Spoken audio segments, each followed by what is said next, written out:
ATM Hotep, welcome in peace. This is your brother Wujaw Manib, Eddie Ma'at, and you are tuned in to the Seshu YouTube channel, aka the Seshu Ma'ani Metal Netcher. And today is Saturday, April 9th. Um, yeah, April 9th.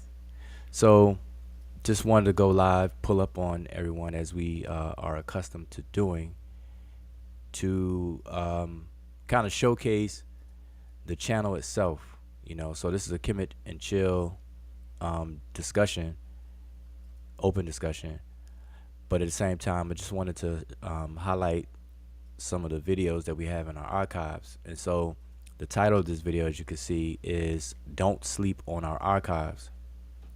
And I you know was inspired to do this or have a discussion about it because you know as a YouTube channel we're not very popular, of course, and a lot of people who frequent the YouTube streets and everything may not be familiar with us because we don't do what others do that will draw attention and big attraction, the drama, the beefing, the fake beefing, pseudo beefing, on and off again friendships, and all of that stuff that draws a crowd. I mean, we want drama. We like drama. We like violence. Those are the kind of movies we watch. If a movie doesn't have violence in it, if somebody not crashing cars or getting shot, getting murdered, heads cut off, and people betraying people or hurting other people, we don't like those kind of movies.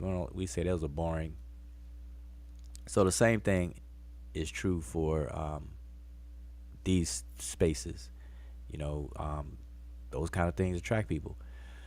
But what I noticed, and I've noticed this for a very long time, is that a lot of topics that come up, we address them as they come up, and we've done that for a very long time. And because we're not popular, we don't have as much exposure. People don't realize that we've talked about a lot of things already, and so that's what's inspired the title "Don't Sleep on Our Archives." So I want to spend some time kind of going through the archives, not playing the videos, but at least going through and giving a very brief statement on what the video is about, so that people have a record of they can come to this video and just kind of see us go over our archive videos, you know. So I want to do that, and I think we've done this before as well, and so that's the inspiration. Just want to kind of dive into that, but at the same time have a little bit of fun and what do you call it, dig into the crates or do some reminiscing of a few things. But before I do that, we have other panelists. Oh, actually, co-host panelist, Sanat Imiket.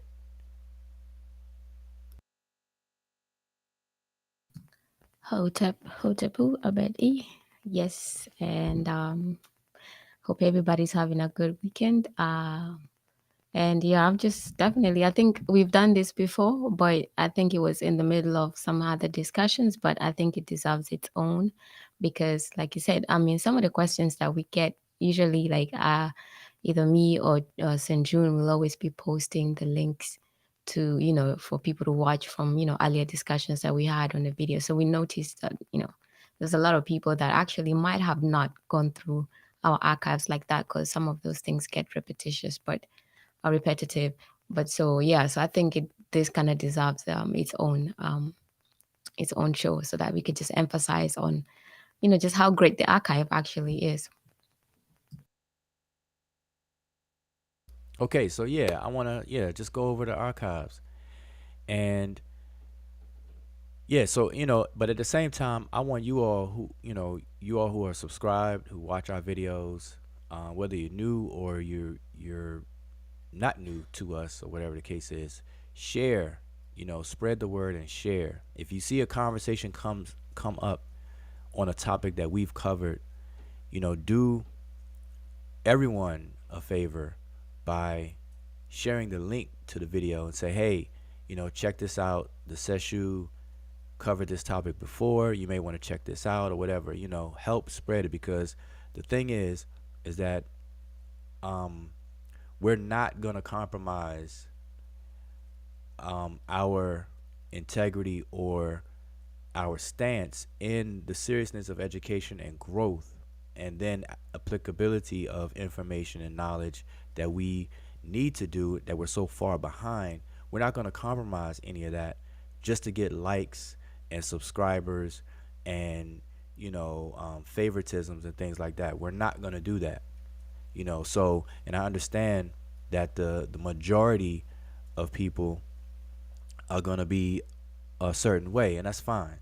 But if we don't have any exposure, or if out of a crowd of 100 people, if that whole crowd of 100 people are never exposed to anything that we do, then the people within that crowd that do want a different flavor of information, education, and things like that, or may favor our technique and style of disseminating information. If they've never exposed to it, then they won't know. So that's the thing. I don't expect everybody. I don't even expect the majority. And that's not what we're here for. We're not trying to win a popularity contest. We're trying to raise the bar for the environment of learning, and for people to actually gain knowledge, have access to knowledge, and then from there take that knowledge and then see what's applicable. Because just learning something or memorizing something just for the sake of having a one up on somebody else, or just to be able to debate and whatnot, or to sound heavy, that's real shallow. That's like some immature kids stuff. That's what you do when you're young. Our communities need to grow up. And if our communities was a human being, our communities would be like 9, 11, 13 years old. We need to move into adulthood in terms of our communities and our attitudes, our stances, our seriousness. We need to be responsible. We need to take charge. We need to regain and grow our agency so that we can control our destinies. And I know there's multiple different communities within the flat, quote unquote, blackness that we identify with, and things like that. And even in the African American community, we have different communities. You've got people who believe that they're Hebrew Israelites, people who believe that they're Mauritanians, Moroccans, and Moors, and things like that, or whatever the case is. I don't want to just pick on those two, but whatever.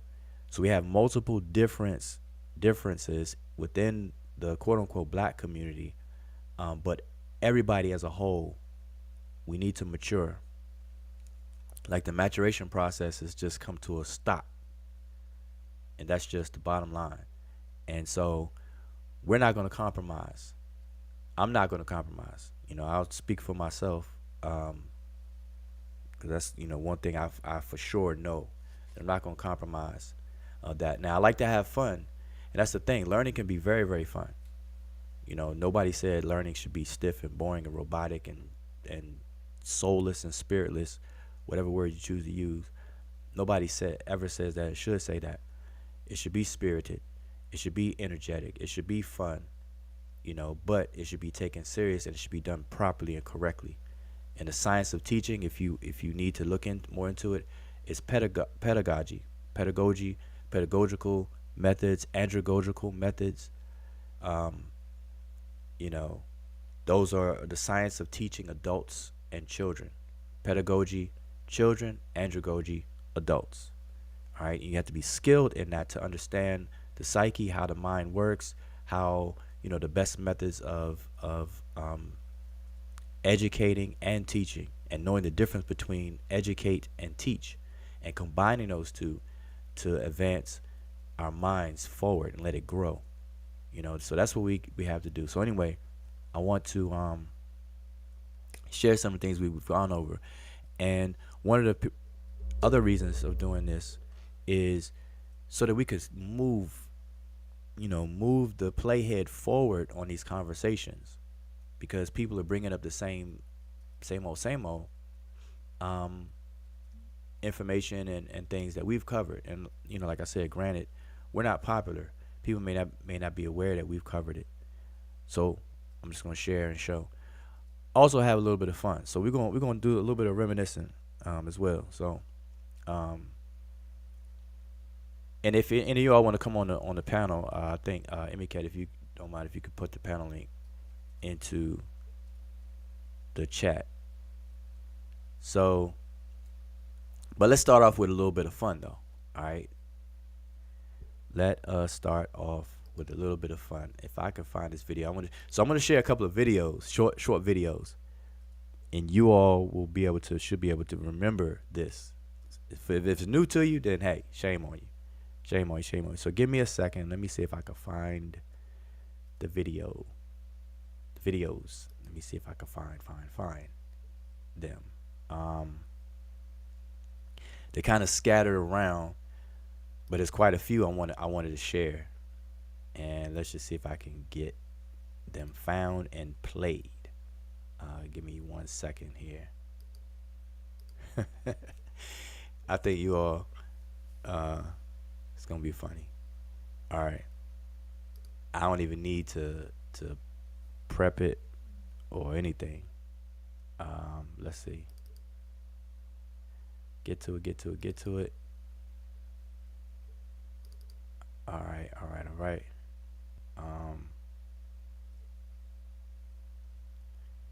Okay. I think I found one.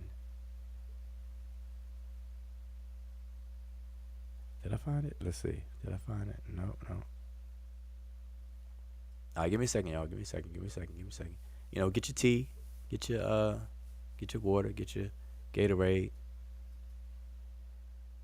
Where is it? Where is the video?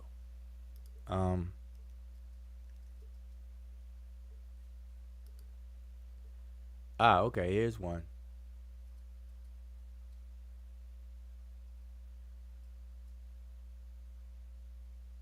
Here is one. All right, so we're gonna play this one. All right, I'm gonna have to remove the chat. Shout out to everybody. So let me give a shout out. Let me see who's in the chat first. Pardon my manners. So again, if you just tuned in, today's Saturday, April 9th. It's the weekend. You all could be doing anything, so I appreciate anybody tuned in. You probably in the car, tuned in, got the notification, listening in, or you doing some other stuff around the house. You listening in, you watching, or you like Jehudi Ma'at. He's probably on the beach somewhere, tuned in under the shade, got his laptop watching and everything, all that good stuff. We all trying to be like Jehudi Ma'at. Yep. But so shout out to everybody in the chat. So we got Brother Donnie, Sister Miss Tiffany, Teddy Wasamat Ra Saneferu, Brother Jehudi Ma'at Ramza. Who else we got? Who else we have? Sanet Safa, Brother Zane,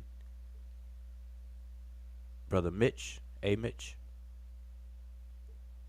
and Simp ass Melvin blocked me. I don't know who that is, but that's a crazy name. He said he's at the Dollar Tree in this long line. Yeah, see, we helping people pass the time. All right, but anyway, let's just have a little bit of fun. I'm and Brother Sadiq. We got a Brother Damo, L.A., Oklahoma. Yes, indeed, Oklahoma, Brother Damo. All right, so I gotta turn this off. All right, so I just want to share a couple of things. I hope y'all can hear it and see it, cause be sad if you don't. All right, so anyway, let's just get into it. Okay, so remember, today's title is "Don't Sleep on the Archives." So we just want to share, some brief statements about the different videos in our archives, and I want y'all to pay attention. I want y'all to understand, the topics that we've covered, because people bringing things up as if it's never been done, and that's what frustrates me. It's okay if people haven't been exposed to something and bring it up, but to bring it up in a manner like, and then say on top of that, see, nobody else is talking about this, nobody else is doing this, or they'll say things like, I'm the first, or if it wasn't for me, I'm like, man, get out of here with that. Like we did that 4 years ago, 5 years ago, 6 years ago, 3 years ago. You know, the proof is right there on our page on the archives. So anyway, Yeah, sometimes I feel like, man, we need to hire somebody to start collecting royalties. If this was music movie out there collecting royalties, like, yo, you owe us. yeah. Then not to mention the slick copycats, the slick copying people doing things that we've done, and things like that. That none of that stuff goes unnoticed. I just don't get into the drama of things, and it's all good. I'm not. We don't have a patent or copyrights or patent trademarks on things that we do or whatever the case is, outside of our intellectual property, yes, but not on the manner in which we do things. So if people see that the way we do things is nice and it's good and or whatever the case is, and they want to adopt it, that's all fine. I actually encourage that. But when people do stuff like that and then act like nobody else is doing, that's when it's like, huh? Like, huh? Anyway, but check out this video, y'all. Check this out. Round one. Fight! Now I want to show you the awakening of these genes in black people. Okay? I'm gonna show you that. The people keep saying Pharaoh, so you know go through superhuman shit. And this, that, and third. I'm gonna show you some superhuman shit that niggas can't do every day. You ain't seen this shit on cops.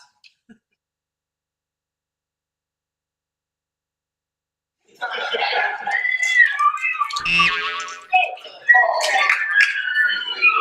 Who the fuck doing shit like that? Who doing shit like that? I'm gonna play it one more motherfucking time. Oh, here we go. Who you know? Who doing shit like that?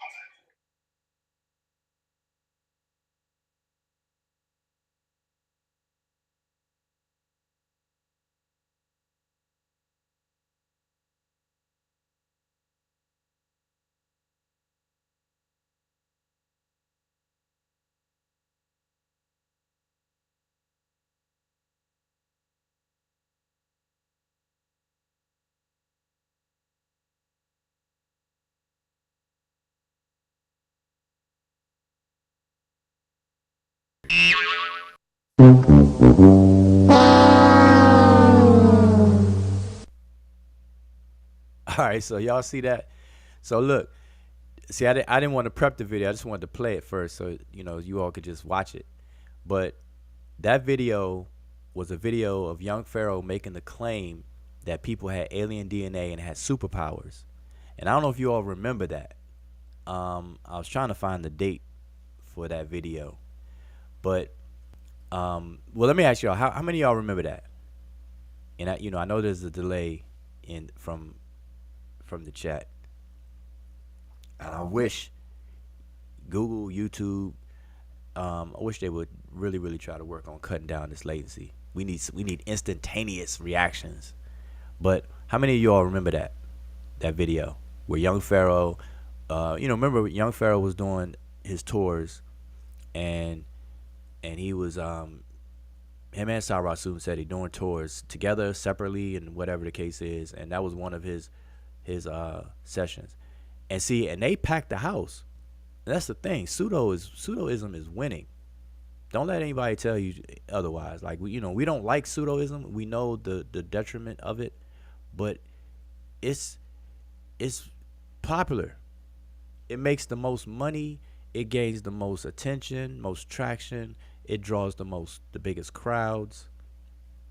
Pseudoism is man. I don't know. That's something we gotta understand. But okay, y'all remember? So anyway, that video. So he made the claim, right? And he showed the clips. Y'all saw him show his clip, and he was showing them these guys flipping over cars, saying, "Oh, that was superhuman. Who's doing things like that?" That was his whole point. So instead of going back and forth, we put together a video that you just saw, showing that if you are really about information, you would actually investigate, and you don't approach something without being objective and finding out everything you can about it before coming to your conclusion. And so It was real simple. All you have to do is just look for the video footage of that event of those guys at this school jumping, doing tricks, jumping over the cars. But they were springboards, so those spring devices that they were jumping off of and flipping.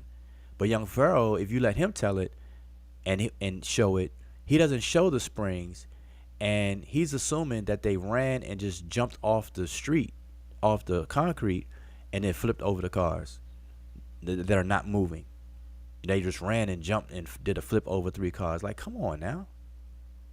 That's insane. And for anybody, and this is the problem, for anybody to not want to investigate further. See, the way that real scientific minded people work, anything that seems odd, you're not going to immediately just swallow it and then run with it. To a real scientific thinking person, any odd or anomaly or strange thing that occurs anywhere around you that you become aware of, you're not going to take it at face value, because a true scientific minded person is going to know that there is an explanation for all things. That's just it. There is an answer and explanation for all things. I may not know it right now, but there is one, and I'm going to find it. And so a real scientific thinking person would investigate, probe, and try to find things out before just coming to a conclusion, a hasty conclusion. And that's what we have to make sure that we let people know to do. We have to spread that and encourage people to do that. But young Pharaoh is the opposite. People like him.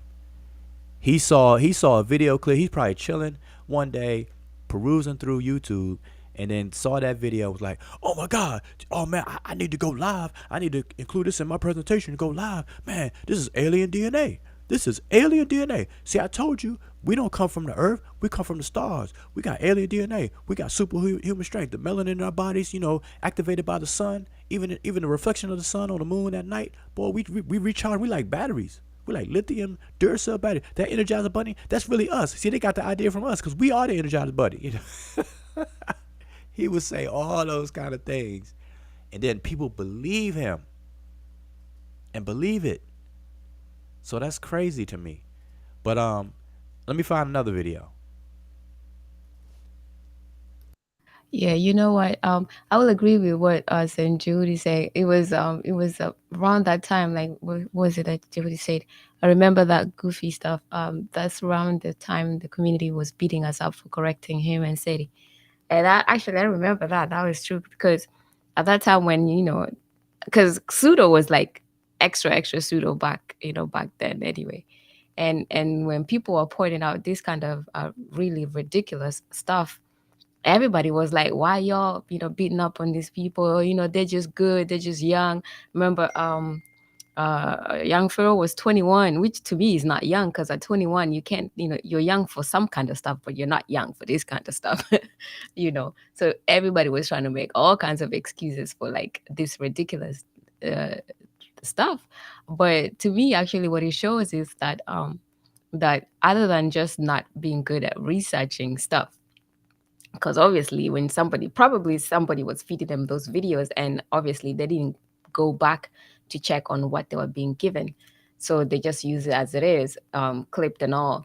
But so they're not really good at researching. But the other thing that it shows is that they really don't believe that people can actually practice and take time to do stuff, study, or for this case people do like sports, can take time to be good at something. Because the first thing that I would think is like, well, that probably are some people doing learning how to jump on something, even if it's trampolines, and to jump over a long distance. So clearly it's not something like that is superpower, that is like extra ability, but it's a skill that people take time to practice. But if you let people like young Pharaoh and Seti tell you, because they just don't understand that you take time to study, you take time to perfect your skills like those people. So it will seem like it's just extraordinary to them. And that's how I took it. And that's actually a shame.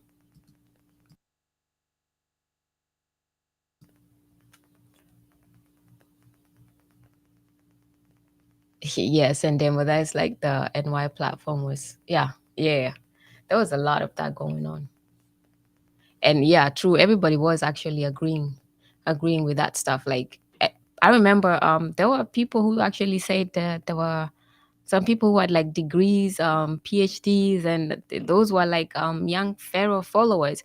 So that was also shocking a little bit, but it actually shows that sometimes you can actually be smart, but logic is something that is very different, that is needs to be learned separately, because most of the people that actually might be good at something and have degrees and whatnot, sometimes they don't even think logically like that. So that's a separate thing that is much needed, especially for this generation. You see it with things like fake news, things like alternative facts, all that kind of stuff that people have kind of accepted without actually thinking about thinking logically, like this does not make sense, and things of that nature.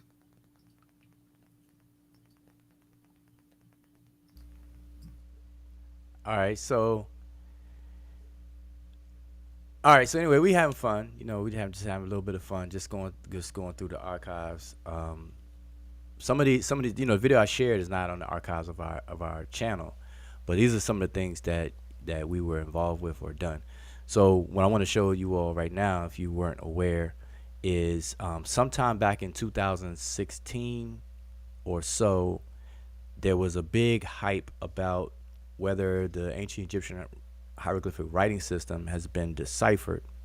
And the champion of that claim of it not being deciphered was Walter Williams in his book, The African Origin of Christianity and African Origin of Islam. He has two books. And in those books, in the back, or one of the later chapters of that book, he makes the claim that the Egyptian hieroglyphic writing system has never been deciphered. It's never been deciphered. That's his claim. And then he lays out his points of why he makes that claim in the book. So what we did was we refuted all of those claims that he made. And young Pharaoh and Sarasut Seti adopted and swallowed that Kool-Aid. I don't know if it was grape flavor or fruit punch, but they drank the Kool-Aid and started to champion the same claims. And I don't know if you all remember that. So how many of y'all remember that? How many of you all remember when that was the big thing? It was Seti, it was Pharaoh, and then here comes the Amun-Ra squad. And we were like, nah, we're not having it. Here comes the Seshu, Mighty Medew, Netcher. We're definitely not having it. And so how many of y'all remember that? Y'all remember that? Anybody remember that? RGR says, well, one. Yeah. Oh, he pulled out the mummy photo and everything. Could you pin the panel link on the top of the chat if possible?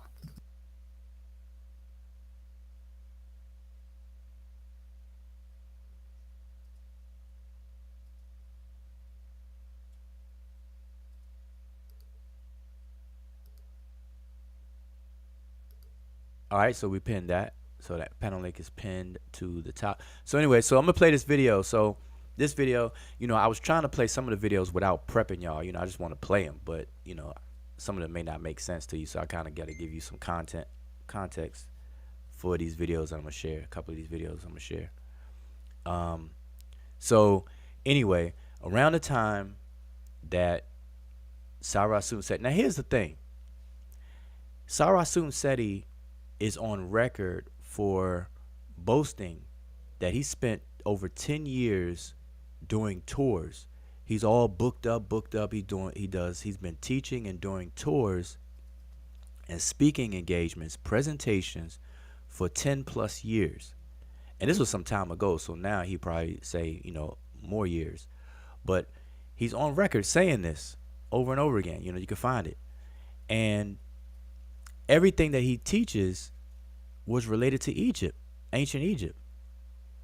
the craft of Amun Ra and stuff. You know how Seti does his presentations where he does you know how when you remember we were younger, we would do matching cards, playing cards, and we would match things. So Seti's presentations was styled like that, where he would just show a bunch of pictures. Like he would open up a whole like his PowerPoint was just full of pictures, basically. Hardly no text. Like if you ever watch a Sarasum Seti presentation, like go back and watch some of them. It'll be nothing but pictures. He's just like showing pictures and talking, pictures, talking, clip, flipping through pictures and just talking. Um, so anyway, but here's what's weird. He based his entire public facing career off of ancient Egyptian information. So I found it really strange and weird for him to come forth and say that the hieroglyphic writing system has never been deciphered, because that should cause pause. People should like stop, pump the brakes. Like, wait a minute, stop the car. You mean to tell me for 10 plus years you've been teaching about ancient Egypt, but you don't even believe that the ancient Egyptian writing system has been deciphered? Brother, then where are you getting your information from about ancient Egypt? You see what I'm saying? That's like the biggest self stabbing in the back or daggering that I can think about. How you gonna base your career off of teaching about ancient Egypt and its truth, but then say ancient Egypt is silent by saying the writing system has not been deciphered? And I don't know why, for the life of me, I don't know why everybody in the general public didn't call him on that. And so that's what I'm saying. See, that's why, people accuse me of spoiling the fun, especially back then, because I go straight to the point, you know, and I don't care. Like, we shouldn't be tying information to personalities and stuff and who you like and dislike and things like that. It's either true or not. It's either accurate or false. It's either live or Memorex. And it has to make logical sense or it doesn't. It's either, invalid or valid, etc. So you cannot have it both ways. You cannot have a career based on teaching about ancient Egypt and then say the Egyptian writing system has never been deciphered. Because what you're essentially saying is that we don't know nothing about Egypt, but I'm going to teach you about Egypt anyway. Because what we know about ancient Egypt is by way of what was left behind. Outside of the material artifacts that archaeologists can dig up, and even then, everybody in archaeology knows that archaeology is limited on what it can inform us of. If you dig up a pot, you have a pot. You dig up a vase, you have a vase.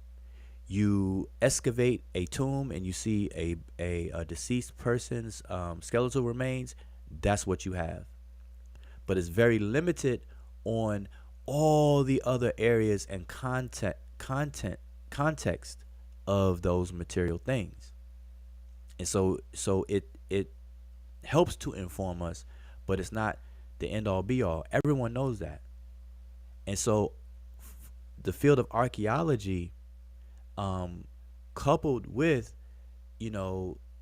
all the other fields, that is where the move is, multidisciplinary approach to all of this stuff. But if you just cut out the writing system, it says never been deciphered, although they found it and we could see it, but it's never been deciphered. You're saying that the Egyptians can't tell us anything. All we can go by is speculation and what we see. Yeah, I got this pot.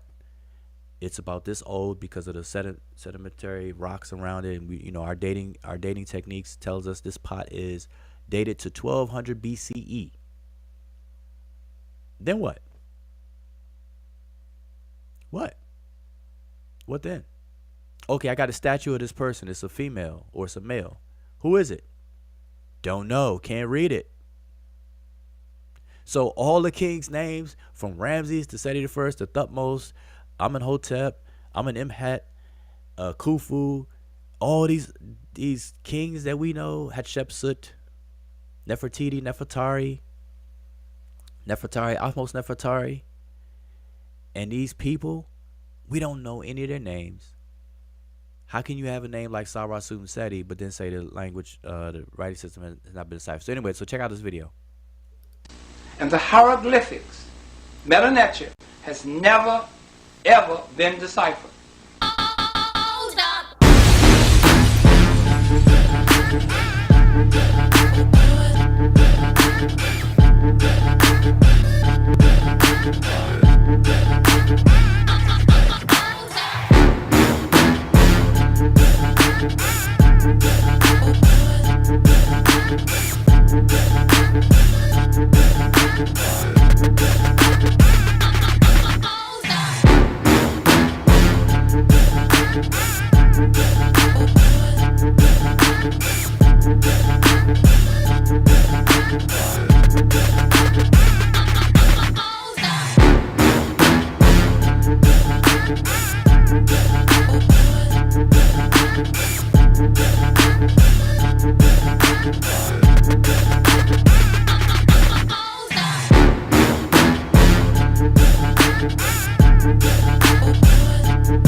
Netcher has never, ever been deciphered.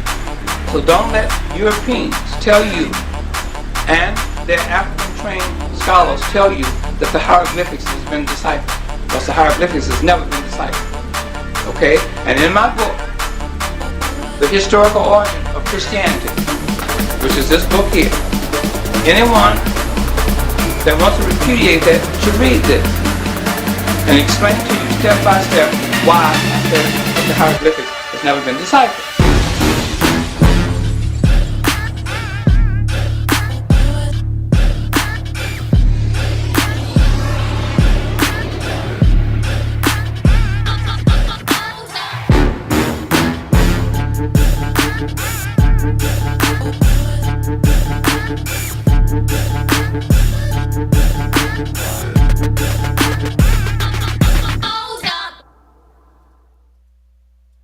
All right, so y'all see that? See, that was back in 2016 that we wrote that book. And so Walter Williams said that if anybody wants to repudiate that, or whatever the case is, to read his book and this and that, and we did just that, and we refuted it. Everything, point for point. And to this very day, can no one, including Professor Walter Williams, Sarasut Seti, Young Pharaoh, and anybody who thinks like them, can refute the book. Nobody can. And people, pretend that the book doesn't exist. So make sure y'all spread the word. It's still available on Amazon under the same title. Maybe Emicat can post a link to the book in the chat. So I don't know if y'all remember that. So that was that. But now, along with that, now here's the thing. See, me, instead of debating Seti and Young Pharaoh, because remember, they're students of the stance that Walter Williams took. So we went straight to the source, the teacher. We don't deal with the students. That's why I tell people try to, they ask me how come I don't debate certain people on different points. I'm like, no, they got to bring their teachers, because I don't think people are qualified. And when I say that, people think that I'm being arrogant or whatnot. I just don't want to waste my time, because here's the thing about the circus community, aka conscious community. What I noticed early on in my experiences is that a lot of people in the conscious community, the way that they learn is through conflict, through adversary or opposition. That's the only way certain people can learn. They have to set themselves up as your opponent in order to learn. And there's a psychological problem with that. There's a psychological issue with that. And what it has to do with an inflated ego and self-esteem. Because Instead of just being humble and getting under the wing of someone and just learning, they have to set themselves up as the opponent of someone to keep the ego alive, to keep the ego inflated, this overinflated ego. So they have to become your opponent, and then they have to challenge you and argue with you. And then at the moment of arguing, they're really not taking it in. But over time, the information you've taught them marinates, and they learn that way. And what happens is, hindsight, they can feel like they don't feel like they were diminished or sunned. They feel like they were a worthy opponent to someone, instead of just being humble and saying, all right, well, hey, I learned this from so and so. See, they don't want to be able to say that. They want to be able to say that they learn these things on their own, or that they're teaching other people. And I find that to be very problematic in the circus community, aka conscious community. And I have witnessed that personally with certain people. People will just argue for no reason instead of just taking the lesson. And I do my best not to make people feel like they're less than. That's why I say we're all learning together. I may know something that you don't know, simply because of the time I put into this, and the tenure I have in this. But that doesn't mean I'm better than you. And I let people know that we're all learning. And then people can make mistakes. Everyone can make a mistake. I don't care how long you've been studying and how long you've been practicing. We can all make mistakes. I mean, the best athletes, the best people in different fields, they make mistakes. So I mean, people shouldn't feel that way. And so um that's the issue. So we went straight to Walter Williams and didn't even deal with Seti or Young Pharaoh, or me. I didn't deal with it. I had no intention on going to any debate, debating those guys. Instead, I said I'll write a book, and the book was available prior to the debating engagement. The book was available at the debate. I remember when it was finished, I sent copies up to New York, so it'll be there on time. I mean, ordered copies and had them delivered in New York, just so it'll be there on time for the so-called debate. But okay, let me play another one. Before you play that, just to emphasize on that book, because people just don't really understand, how that is crucial. Instead of debating, is you research, and then and once you have a rebuttal, because that was a challenge that was offered, and also realizing that that's where that was the source of the misinformation. It took on the challenge to to correct that information, but also sent the book to Walter Williams, and just so that if found anything wrong, he could also just rebut it. But nobody's rebutted that book.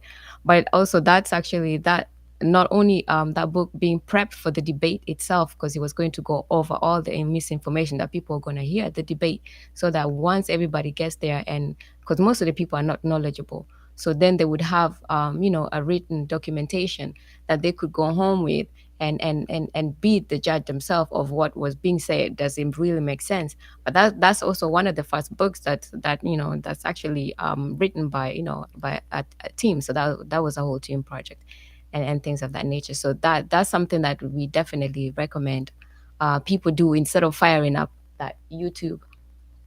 And because somebody might say something on a YouTube, or they might read somebody's book, and then people have this tendency of just be like, okay, because they want content. It's not about really correcting information. It's just about, I want some content so I could go to my YouTube channel, so then I have something to talk about. And I saw somebody say this in this book, or in this research paper, or in this YouTube, so I'll just go, and and then you have this back and forth of people really not understanding. And sometimes I usually say that if those people were actually to write down what they talk about on the YouTube channel, they will be embarrassed by what they say. Because imagine, like, how people always talking when they're like trying to one up somebody on an information. Like, if you were to write that word for word, or transcribe that basically on paper. Even if it's you that's saying that, you'll be like, man, this is just silly.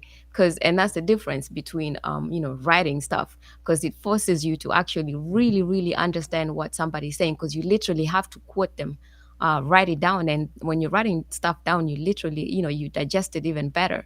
You read and be like, maybe I've actually misunderstood what this person was saying. And that's the benefit, as opposed to just going on YouTube and then you have like a whole year or 2 years of people just going back and forth, when it could be just simple as write it down. What's your contention with somebody's information? People don't even know how to separate the information from the person. You will see titles like Wujau or Asa Imhotep, like rebutting Asa Imhotep. Like, how do you rebut a person?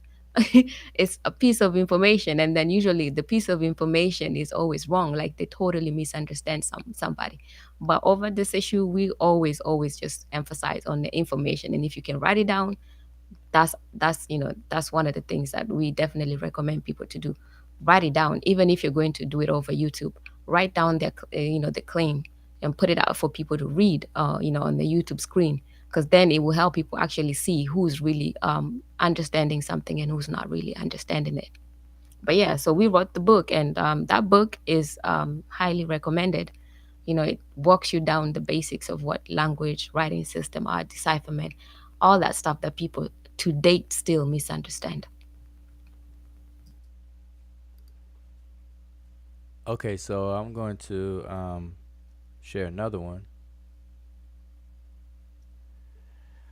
This is a short video. I'm just trying to give y'all some insight, because some of you all may be new to us, new to the channel and things like that. So I'm just going to show you all. Now, when it came to that so-called debate, that ended up being a whole crazy thing. Sarasum said Young Pharaoh got chased out of New York. They didn't have the debate. They went into somebody's garage or basement and ended up doing some presentations or whatever the case is. I don't know if y'all remember that, but we had to form Voltron. We were like, nah, we're not having it. So I'm just going to show you all this right here.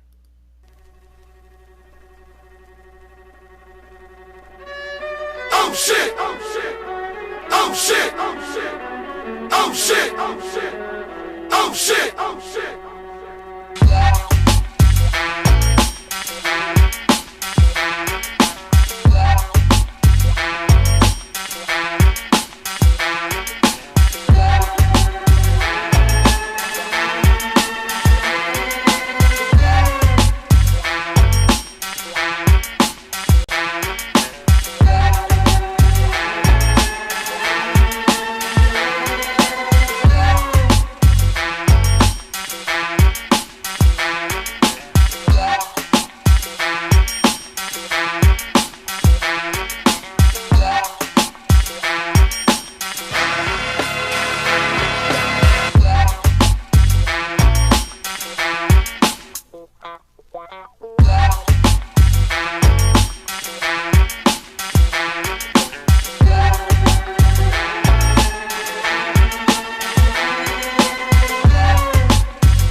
All right, I don't know if y'all remember that, but that was an intro video to let people know that we were gonna do a live stream just to show people what they missed out on, because the event was it wasn't even canceled. The Amara Squad showed up and was represented. The brother Uncle Keck, aka Bobby West. Now I think he retired that name. The brother Simotep was there, ready. Believe the brother Sanjetti was in the house and everything. So the event went on. People came and it was just basically ended up being a presentation, but the event itself and all the promotion and hoopla about it didn't happen. And so instead, Young Pharaoh and Sarasum Seti, they went and did a presentation in somebody's basement, living room, or whatever the case is. And so we, that was an advertisement when we were going to go live and just present and whatnot. So the book was done, live presentations and things were done, and so on. So just wanted to share y'all that. I don't know if y'all remember that. remember those times. So, but let me pull up something else on y'all. See if y'all remember these other things here. Let's see. Yeah, wasn't it? So there was some arguments about money issues, but I just chalked it up to what happened before the debate, like when y'all were on the show. And then I think that's when it was a week to or a few days to when they realized that they're discussing translation as opposed to decipherment. Because and then I think that's one of those key things that made them realize, like, oh, like we can't go around, we can't make go out with this, because I think they already prepped up their presentations, and just not realizing that they really did not understand the argument, which we see today. People just don't understand the argument and then go out and fire their YouTube lives and do stuff. Yeah, and Brother Jehudi just put this up. We had a free link to the bedroom presentation, and that was another thing. They made a lot of money, and that was a big issue. That was a big issue. That's why people wonder why I call the conscious community the circus community, because it's a lot of goofy stuff that goes on. It's a lot of wild stuff, goofy stuff. It's like simultaneous bombardment of fighting for people's attention and things like that. And one of the goofy things that happened back then was that these guys, Seti and Young Pharaoh, were driving around going live, trying to find a spot to do this. I mean, it was like a reality TV show. Then they finally touched down somewhere, and I don't know whose basement or garage or wherever they were gave their presentation. It was like on a wall. Like they just took the pictures off the wall and just used a white wall of a room and did a presentation. But they charged for it.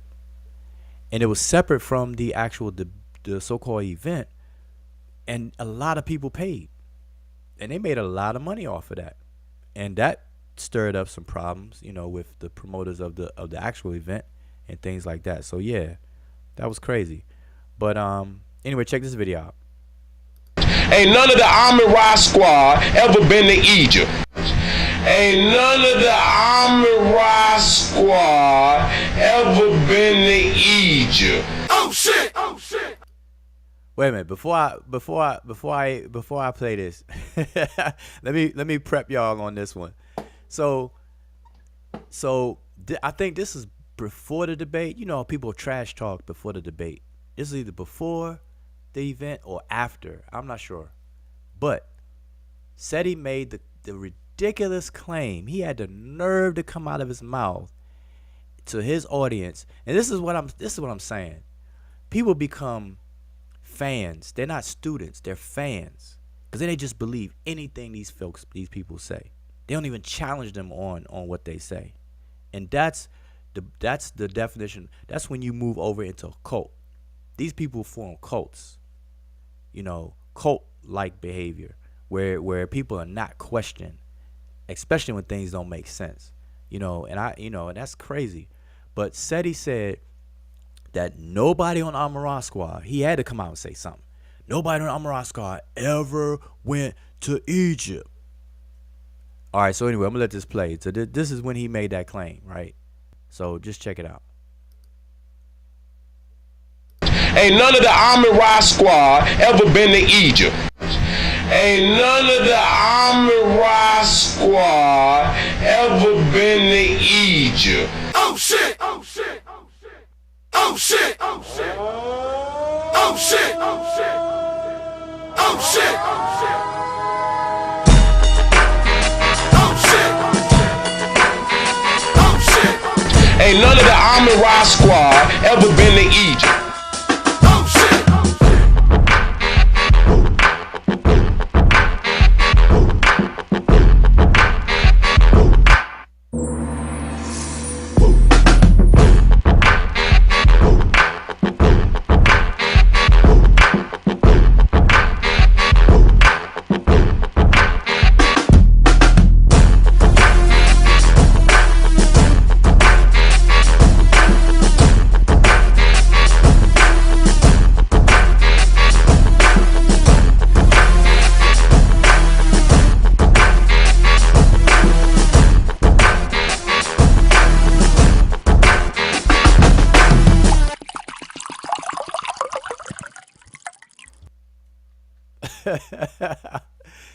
So see, that's how you shut claims down.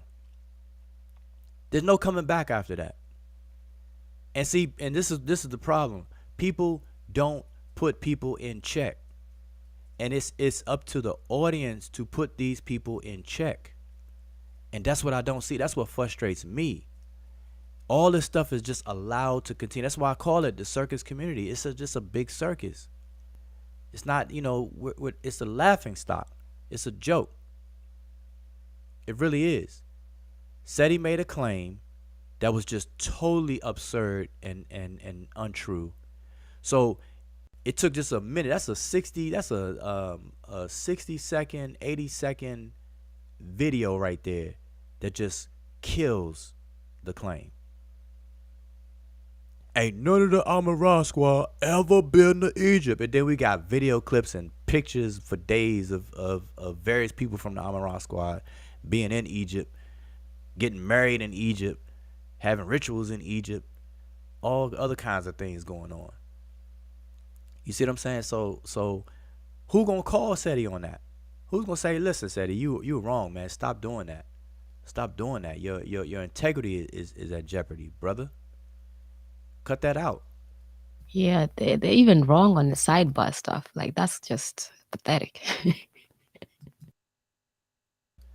Yeah, so anyway, just wanted to kind of show y'all a couple of things. And, I got other videos, but I should have actually kind of collected them so I could find them real fast. But there's just so much. There's so much that was done. And, as I find them on my drive, on the live streams, I'll just share them for giggles, for what do you call it? Nostalgia, reminiscing, going back in the day type stuff. Cause we could say that now, going back in the day. Cause 2016, man, that's we're in 20. That's 6 years ago. It's crazy that it was about the decipherment, and then that even when that people really literally have to do that kind of stuff to convince people that because let's just say that none of the Amara squad members have been to Egypt. Like, what would that have to do with the hieroglyphic writing system being deciphered? Like, just even using those kind of stuff to, like, it's just like an emotional appeal to the audience and things of that nature, which is just useless. Like, you could tell that people are not there for the information. They're just there for, just theatrics, really. And that's really what all this stuff is usually about. You have people who are trying to get information forward, and then other people who are just trying to have a come up on something, just play like Halloween when you wear costumes, like play scholars, like in that sense, because that was actually a very useless and weak point to even try to bring forward about in regards to the decipherment of the hieroglyphs. But he was wrong on that too, either way.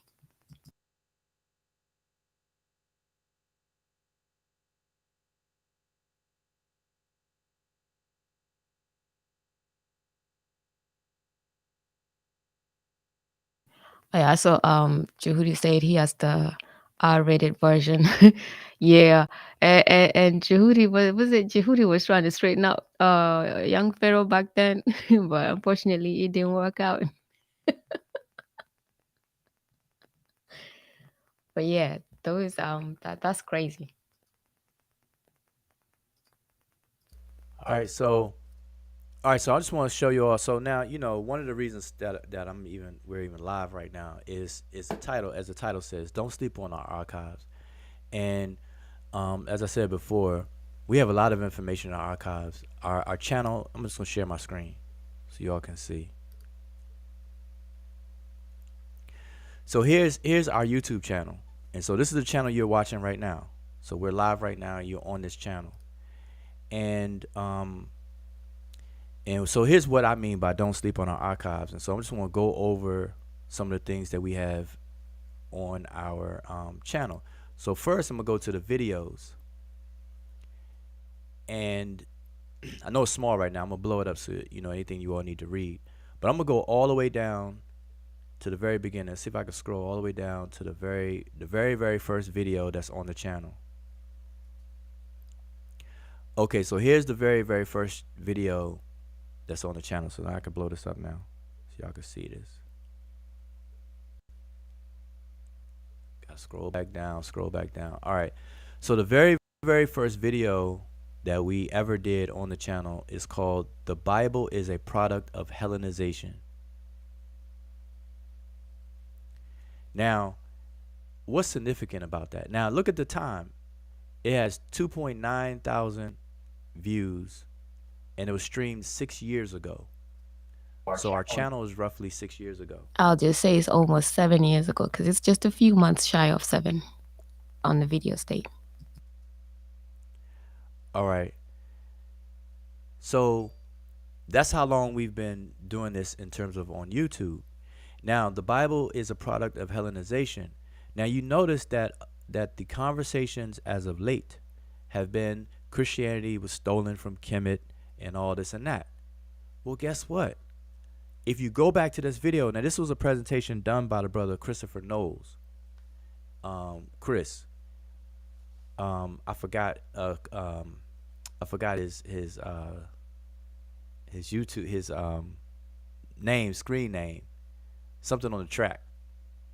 It was something on the track because Chris is he's into music and he does productions and things like that as well. And I believe he's in the military, I want to say, and whatnot. But the brother put together this presentation, and within the Seshu, one thing that I always encourage people to do is to do a presentation, learn the mechanics and the software, the apps, whether it's PowerPoint or Keynote if you're an Apple user, and to be able to know how to give a presentation, how to take notes, how to prepare a presentation, how to articulate a presentation. You know, a lot of people don't know how to really do that. They have Microsoft PowerPoint, they will have Keynote, and they have access to YouTube, and they just go live and share stuff. But a lot of people really don't know how to. They think it's just doing that is a presentation. No, if you remember, anybody who's old enough to remember, a presentation, you don't put everything on the presentation and just read from slides. Like you're just standing there with your back to the crowd and just reading slides. A presentation, the slides of a presentation are supposed to be shortened forms, bulleted forms of information that triggers things in your mind to speak on, and any diagrams or vignettes or things like that that will help aid what you are saying. That's what's supposed to be in a PowerPoint or presentation. The bullet points, the triggers, the gist of what you're saying, and any key visual aids, you know. And then also, obviously, if you're going to quote something and things like that, quote what somebody says or whatever, you may have the quote up and who the quote is from and things like that. But what some people do, they will just type paragraphs upon paragraphs on slides and then just read and say, yeah, I did a presentation. See, you know, I've been doing presentations for 3 years. But anyway, back to this though. But that's why I encourage people who are part of the Seshu, who've ever been a part of the Seshu, to do presentations and get, you know, practice it and get better and better and better. We all, you know, we're all learning, we're all improving. But anyway, the Bible is a product of Hellenization. That was 6 years ago. Then our next video, as you see, also 6 years ago, is the True Scribes, which is Seshu Ma'a. That's what the word Seshu Ma'ani Meta Netcher is. Loyal Scribes of Divine Words, or True Scribes of Divine Words. So the title is The True Scribes Presents Towards a Better Understanding of the Book of the Dead. So again, this is 6 years ago. We're talking about the Book of the Dead. All right. And notice our videos were shorter back then. An hour long for the first one, 44 minutes for the second one. So, you know, I think I'm the one that pushed them over 2 hours and 4 hours and 6 hours. So here's our first Divine Words Wednesday, 5 years ago. Over here, I don't know if y'all can see my cursor. Over here, Divine Words Wednesdays. That's when we started Divine Words Wednesdays 5 years ago. And Divine Words Wednesdays were the nights or days that we give presentation. That's why we call it Divine Words Wednesdays. And Divine Words is Medew Netcher. You know, people translate that as divine words. Sesh Netcher is the writing of divine words, as people translate it. So that was our first one.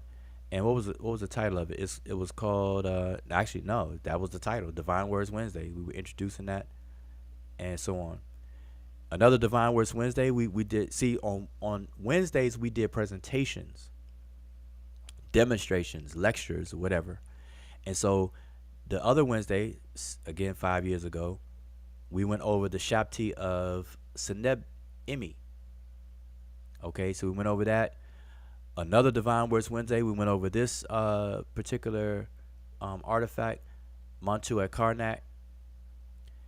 Then I believe Asar Imhotep, when he first came out with his Nisud BT book, we invited him and had a discussion about the book. So that's why you see that there. That was 5 years ago. Another one, the Lintel of Thutmose the First, etc. So I just want to kind of show you all, we go back 6 years doing this. And we've been doing presentations. We've been breaking down glyphs. This is nothing new for us. So when you see people out there acting like it's new and everything like that, I understand, because we're not popular. We don't have the exposure. But you let people know that, nah, the Seshu's been up on that or whatever. And it's not even so much that just to say that we've been up on it, but it's so that people can come and check it out. Because I don't care if people know that, okay, we've been up on it for that sake. Like, oh, no, they've been doing it and whatnot. It's the fact that this has been available. We put these up as a resource for people, you know. Then you have Divine Words when a coffin inscription. We went over this one. So just look at it. All of these Divine Words, all of these are presentations. Every Divine Words Wednesday you see is presentation. Then look at what we have here 5 years ago when we started Freestyle Fridays. Freestyle Fridays is when we dispense with all of the resource material. That includes dictionaries, sign lists or glyph lists, and everything. No books.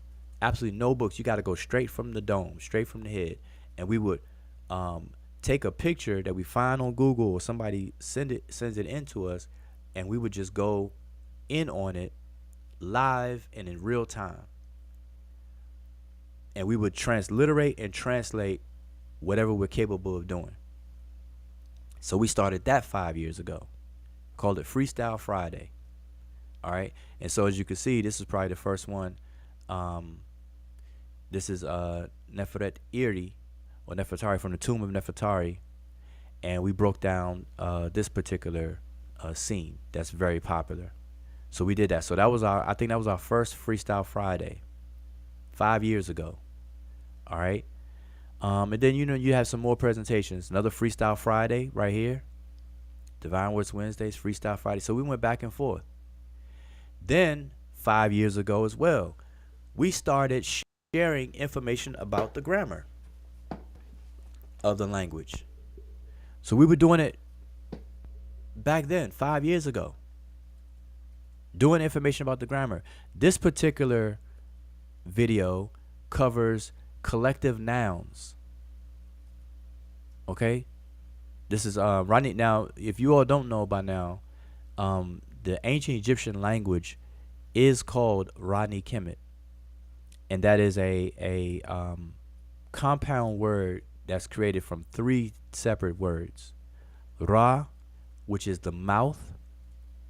Ni is equivalent to the English word of, but it means like something belonging to something. It's a Nisbi adjective. Ni, and then you have Kemet. So literally it's saying the mouth of Kemet, or the mouth of the place, the kingdom of Kemet. Now we know places don't have mouths and places do not talk, literally. So it's used in a sense that to mean the language of the people of that place. And so Rodney Kemet is the ancient Egyptian language, and that is attested in the ancient Egyptian text. So this is titled Rodney Kemet Grammar, and specifically this video deals with the collective nouns.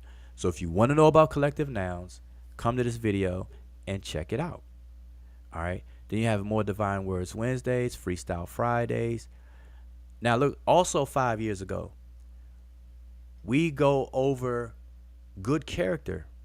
We talk about having good character. What's the value? What's the benefit of having good character? And we use the maxims of Ptah to support our statements. The instructions in good character. So the title is The Maxims of Ptah, Instructions in Good Character. 5 years ago. And I'm glad to see that one has a lot of views. That one has over 7,000 views, because having good character is very, very important.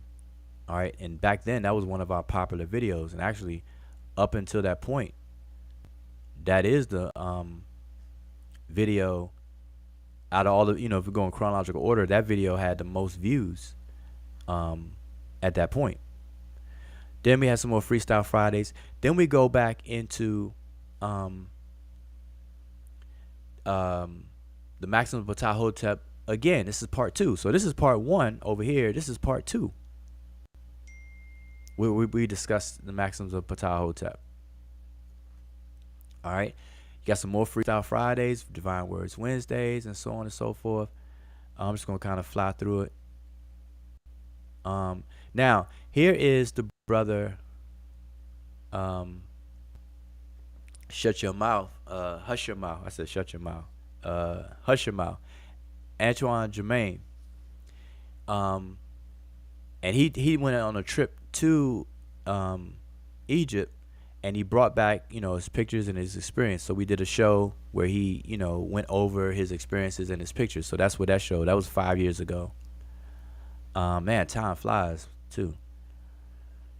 Then you have 5 years ago. This is a video of me at the African Science Conference that the brother Bobby West had put together here in Georgia, and he called me onto the stage to transliterate or translate something. And so that's the video. It's 10 minutes long of me doing just that, talking about the scientific method, or the what's called Penmanship in ancient Egypt, which is the best method or the correct method. This video right here, 5 years ago. Now this video is older than 5 years ago, but it's posted 5 years ago on our channel. These two videos right here, this is of my oldest daughter, Ayana, who is counting in Sesh, Medew, Netcher. Matter of fact, I'm gonna pull that up and play that one for you all. But she's counting, and she was just showing that anybody can learn, anybody can do it. All right. In this video, she was showing plurals. So she was getting into the grammar here. This is later. All right. This is like when she was 9 years old. So that was like 9. So this video is 9 years old because she's 18 now. My oldest daughter is 18. And in this video, she was 9 or 8 or 9 years old. All right. So that's how long we've been doing these kind of things. So you have Divine Words Wednesdays. Now check this out. 5 years ago, we were discussing the meaning of the place name Kemet. Way back 5 years ago. And people wanted to bring that up and again and say Kemet means the land of black people. It's talking about the skin color of the people and this and that. We dealt with that 5 years ago. All right. So that's in our archives. What else do we have? Oh, and this one, aliens and UFOs in the hieroglyphs. So we addressed that 5 years ago. All of these 5 years ago are going to change over to 6 years because, he's like a few months out from being counted as being 6 years ago. So this just been some time ago. So we addressed the UFO issue. Here's the nuts and bolts of the decipherment, where we deal with Sarasut Seti again right here. We talk about the Rosetta Stone, how the decipherment took place a little bit in this Divine Words Wednesday presentation again. What else? Here's my daughter again. Older, and she's counting and doing the Hotep D Nasut and things like that.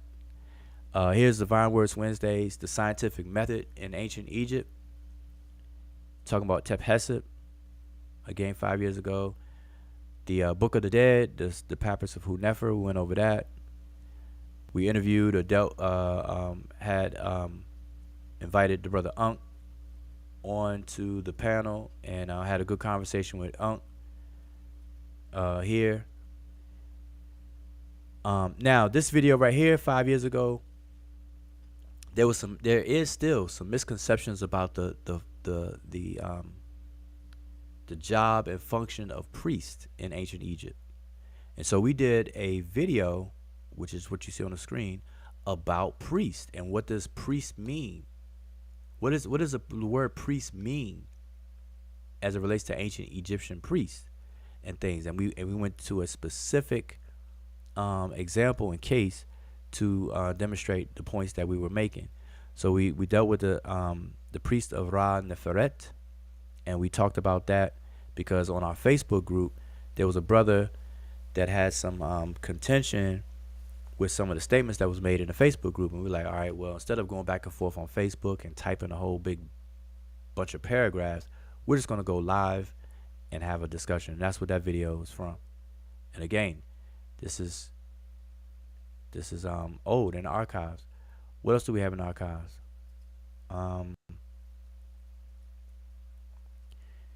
Got the offering formula.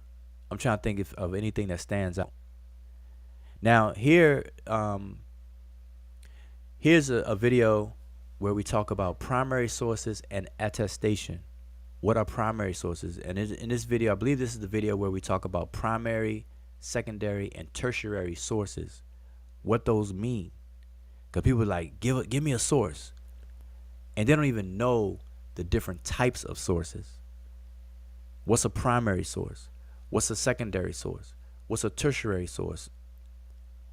And then what's the difference between attestation? What's attested versus what's not attested? What's speculated? Do we have an attestation for that, or is that something that is inferred based on something else? Or is that a hypothesis? Is that, we don't have the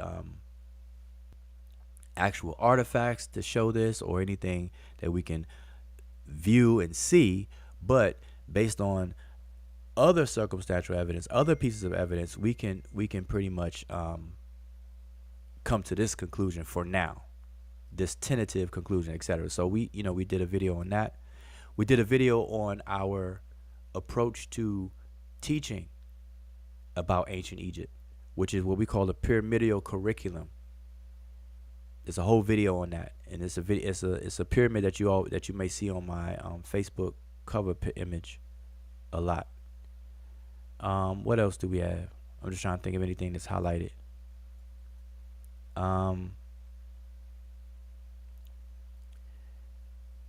Yeah, and we definitely have to go back and probably change the titles of some of these things. Oh, here's man, I need to play these videos, but I don't think you all will be able to hear them if I play them straight from here. But let's see. I need to find these videos because some of these videos I want to share with y'all. This is Sarasut Seti, where he said there's no Canopus stone. And we just debunked it. Just like we debunked the thing about, he said, ain't nobody from the Amara squad ever been to Egypt. And we just trashed that claim. And we did that for a lot of things. And so this is one. I'm gonna find it. I'm gonna play it for y'all. But that's a video there. We went over the decipherment a few times. The Voices of Fire. This is the Sister Naya I don't know if y'all remember Sister Naya. She did an interview with us, the Seshu, for her channel called The Voices of Fire, and that was a good interview. That was 5 years ago. Um, then what else do we have? I'm just kind of keep going through. On this one, we explain how to group glyphs into words. Basically, to explain how the glyphs work, how you group the glyphs into words that they are, instead of people looking at individual glyphs as pictures and nice artsy stuff. Another video about our royal titularies and UFOs and aliens in Kemet, where I go over the whole spaceships and the glyphs thing. This was 5 years ago as well. I've done articles and videos on this many times, and so that's that video right there. What else? What else? Let's keep on going. Try to speed this up a bit. Egyptian orientation and geography. That's something I recently went over, but we did that years ago. The orientation and geography, where you have, where Africa, where the ancient Egyptians faced the south, like they in front of them would be the south. That'd be the beginning, and behind them would be Europe. So it'll be flipped. We would have to flip our maps around based on their orientation. So I go over that there, and let's see what else is highlighted. We talk about chakras in Kemet. People want to say that 7 chakras is in Kemet, but we go over that thoroughly, debunking and refuting those claims about chakras and things. And I show the mistake that Dr. Moada Ashby made in his book as it relates to a papyrus, where he says it's depicted the 7 chakras. That is just not true. Went over that again, speaking about Professor Walter Williams and the decipherment claim. What else? And there's a lot of videos where we're talking about where do we go from here. All the silly stuff that's going on, and we got to push the needle forward. So we say, are we stuck? People stuck on certain things. Q&As. Here's royal titulary. Are there flying crafts and UFOs in Kemet? All right, so we go over it again. So you see so even in our archives, we're repeating ourselves. Go over translations, translating hieroglyphs. The Majak Club, which is a book club. We started a book club going over certain books. The word Majak means book. It literally means a papyrus scroll, but today we would call it a book. So we started a book club, and the first book we were dealing with was Orly Goldwasser's book. I forget which one, but that video is there. What else do we have? Then we talk about the great scholars, within this space. Dr. Riketi Amen, Dr. Jacob Carruthers, and Sheikh Geo, Dr. Theophilo Benga, et cetera, et cetera. So we talk about that in this particular video. That was 4 years ago. Then we get into a series of quick lessons. So one of our first quick lessons is on determinatives, 4 years ago. Then we have one on adjectives, part 1. Honorific transposition. Another lesson on adjectives, part 2. Here's chakras and Kemet again. So for some reason we had to revisit it. Then Kemetic yoga postures. That's when, we do a whole presentation on Kemetic yoga postures. Are they really that in ancient Egypt? And you'll find out that it's just not true. But yoga is beneficial. But the false claim is that the ancient Egyptians did it and put their bodies in those positions. That's not true. So this is a presentation on art style called aspective versus perspective. Then, and look, it has 12,000 views, by the way. So that's probably our most viewed video. And that's good to see, because that means people have been exposed to this information. And see, what I like to do sometimes is I go back and I look at the comments under the video, see if anybody left something, you know, that needs to be addressed or whatever the case is. But as many people have watched this, I don't see that reflected in the community though, where people understand the accuracy or inaccuracies of claims. And so I think we got to do better with that. And this video, Simplified Monoliths, this is a picture of my other daughter learning the penmanship. My middle daughter, I have 3 daughters. My middle daughter, the middle daughter. I just call her middle. My oldest, middle, youngest. She's pointing to the book written and published by Emicat, Simplified, Sesh, Medew, Netcher. This is a Monoliterals. And so we go over that and promote the book and everything. Here's the pyramidal curriculum that I went over on Facebook.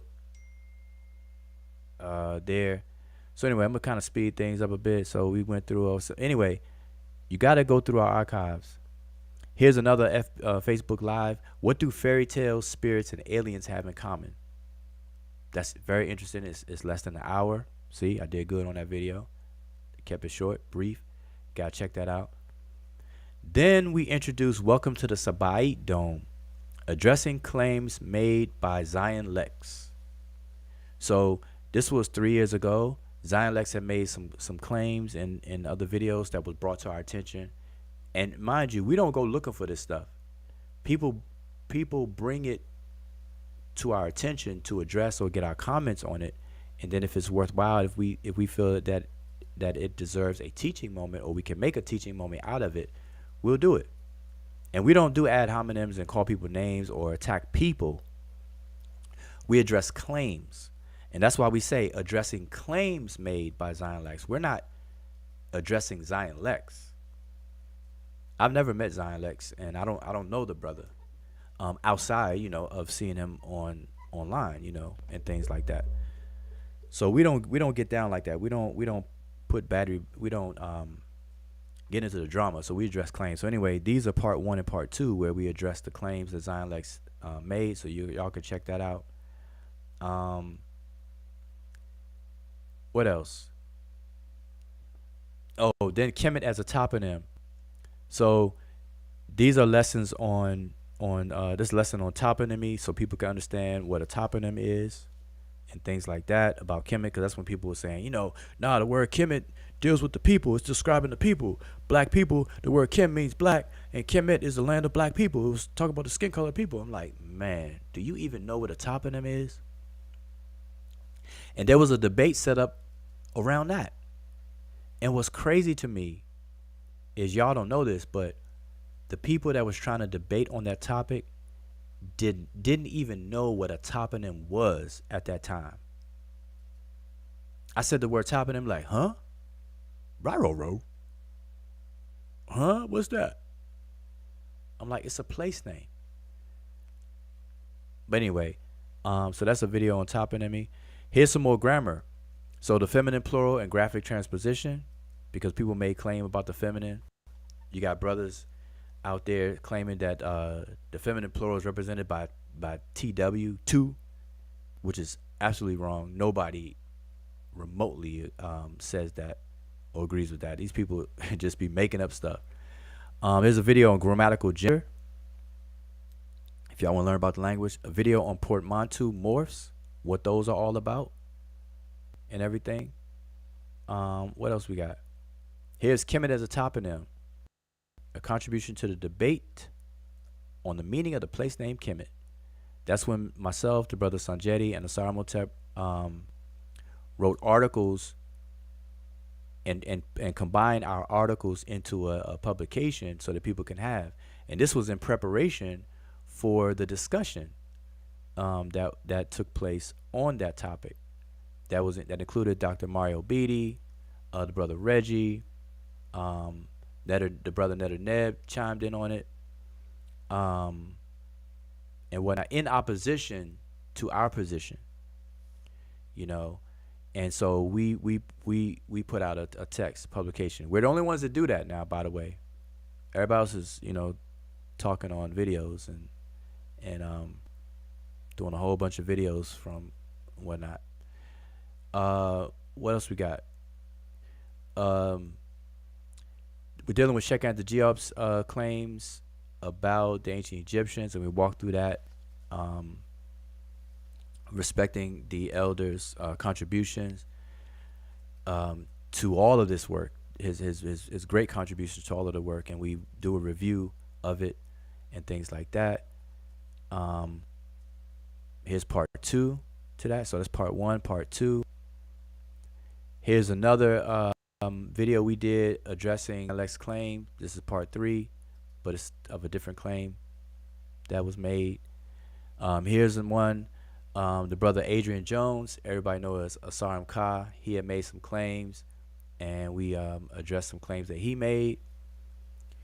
And mind you, everybody that we address claims for, there's no drama with it. The brother Asaram Ka, he comes on our channel, and everything's all good, and that's the way it should be. We address claims, we talk through the claims, get a better understanding of people's claims. Correct them if need be and whatnot. So that's what happens. Anyway, so I'm gonna keep going through this. So here, look at this Table of Nations 2 years ago, from 2019, because some of these videos are uploaded from Facebook and whatnot. But this is so-called Table of Nations. We addressed that. Here's a famous one. Look, but don't have that many views. Does the word Tamahu mean European or white people? See, this was addressed in December of 2018. I did a video on it in 2018. That's 4 years ago. I uploaded it on the channel 2 years ago, but the video is from 4 years ago. And people are wondering, why people are still claiming the word Tamahu means white people. Ben addressed that. That's from a Facebook video. Facebook Live I did. Anyway, what else do we have on? MK, am I missing anything? I'm kind of trying to speed through it now. I don't want to spend too much time because everybody, you can go through the archive. I'm just trying to show you some highlights. Yeah, see, look, here's a video 2 years ago where we say take advantage of the archives. That's what we're doing right now. I knew we did this before. Yeah. Take advantage of the archive. Yeah, I guess we gotta do that once in a while, for the newer people. But I think most of the time when people ask, because we are working on just keeping our archive very, very organized and clean. I know you probably might want to go over the next, which will be the playlist. But we're also working on timestamping some important discussions that we've had through the videos. And I guess after that, the best thing, not to go over this again, will just be to, when people ask questions, though, for those who haven't gone through the archive, because there's nothing wrong with that. Sometimes you can get new people who might not have had time to do that. Then we'll just direct them to the archives, and that would allow us to move forward, But yeah, we did go through the archive thing before. All right, so we have, Jabari and Robborn, literal versus figurative, a commentary on their discussion. So we did that. That was 2 years ago. Here's a crazy topic. Did the ancient Egyptians document sperm cells? Because that was a claim people were making. So we went over that. What else do we have? Kemet is unmicrowavable. And that's for people who try to rush through ancient Egyptian topics and stuff like that. It's like, man, stop doing that. We talked about different levels of education. What else? Open discussion on Asar and the brother Joshua Kane, where Joshua Kane attempted to challenge Asar on linguistic issues and things like that. So we discussed, the aftermath of that discussion. And we had part 1 and part 2 dealing with solutions to the community's Kemetic conflicts, like why people have a problem, and part 3. Part 1, 2, and 3. We had like 3 videos on that of Kemetic conflicts. The importance of nomenclature, conflict resolution. And so notice that all these videos right here that I'm showing you right here, we're offering solutions and conflict resolutions to things. We're not trying to add fuel to the drama and fire. We're trying to put it out. We're trying to suffocate it, remove the oxygen. That's how you could put fire out, by two ways: either dousing it with water or removing the oxygen. Those are two ways that we put fire out. And so we approach it on the unseen way of removing the oxygen. Because if people who are starting fires see you coming with a bucket of water, they will defend against that. But see, people don't see us coming because we put fires out by removing oxygen. And that's, figuratively speaking, that is, but that's what we do. And so we try to give solutions to all these different silly problems, these pseudo conflicts and fake beefs that people have, and all the drama and stuff that goes on, all the immaturity that goes on. Yeah, see, those two videos there, the solution to the community's comedic conflicts, part 3, part 2, and part 1. Those actually, I would recommend people to watch, because those, for me personally, that was the time where I actually just learned, going through those sessions, how just not to, exaggerate things. Because I think, if I remember correctly, that was those videos where there was claims being put on Jabari. And I was one of those people that actually believed all those claims, and that he said this, he did that. And when you had those videos up, you were like, okay, so let's go through that. What you asked us was, everybody bring their evidences, like, bring, whether it's the YouTube videos where Jabari is saying what you guys are saying. And I realized quickly when we were going through that I had nothing to support anything that I was trying to believe, or about what, the things about Jabari. So that was a learning lesson for me, to not just say stuff because because for me, I said it because other people said it. But when you told us, like, okay, where's your evidence?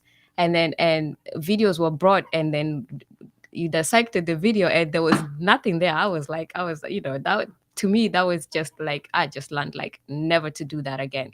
If I'm going to say something, or if I'm going to believe what other people say, I need to actually go behind those people and check what they're saying, and then I can fully stand on that particular claim. But those 3 videos are really good. I would recommend everybody to watch it, because at the end it was about trying to find a solution and also just correcting the errors that people do, because that goes on a lot. And unfortunately, there was a lot that was being said about Jabari and I also did say them, that actually didn't turn out to not be true.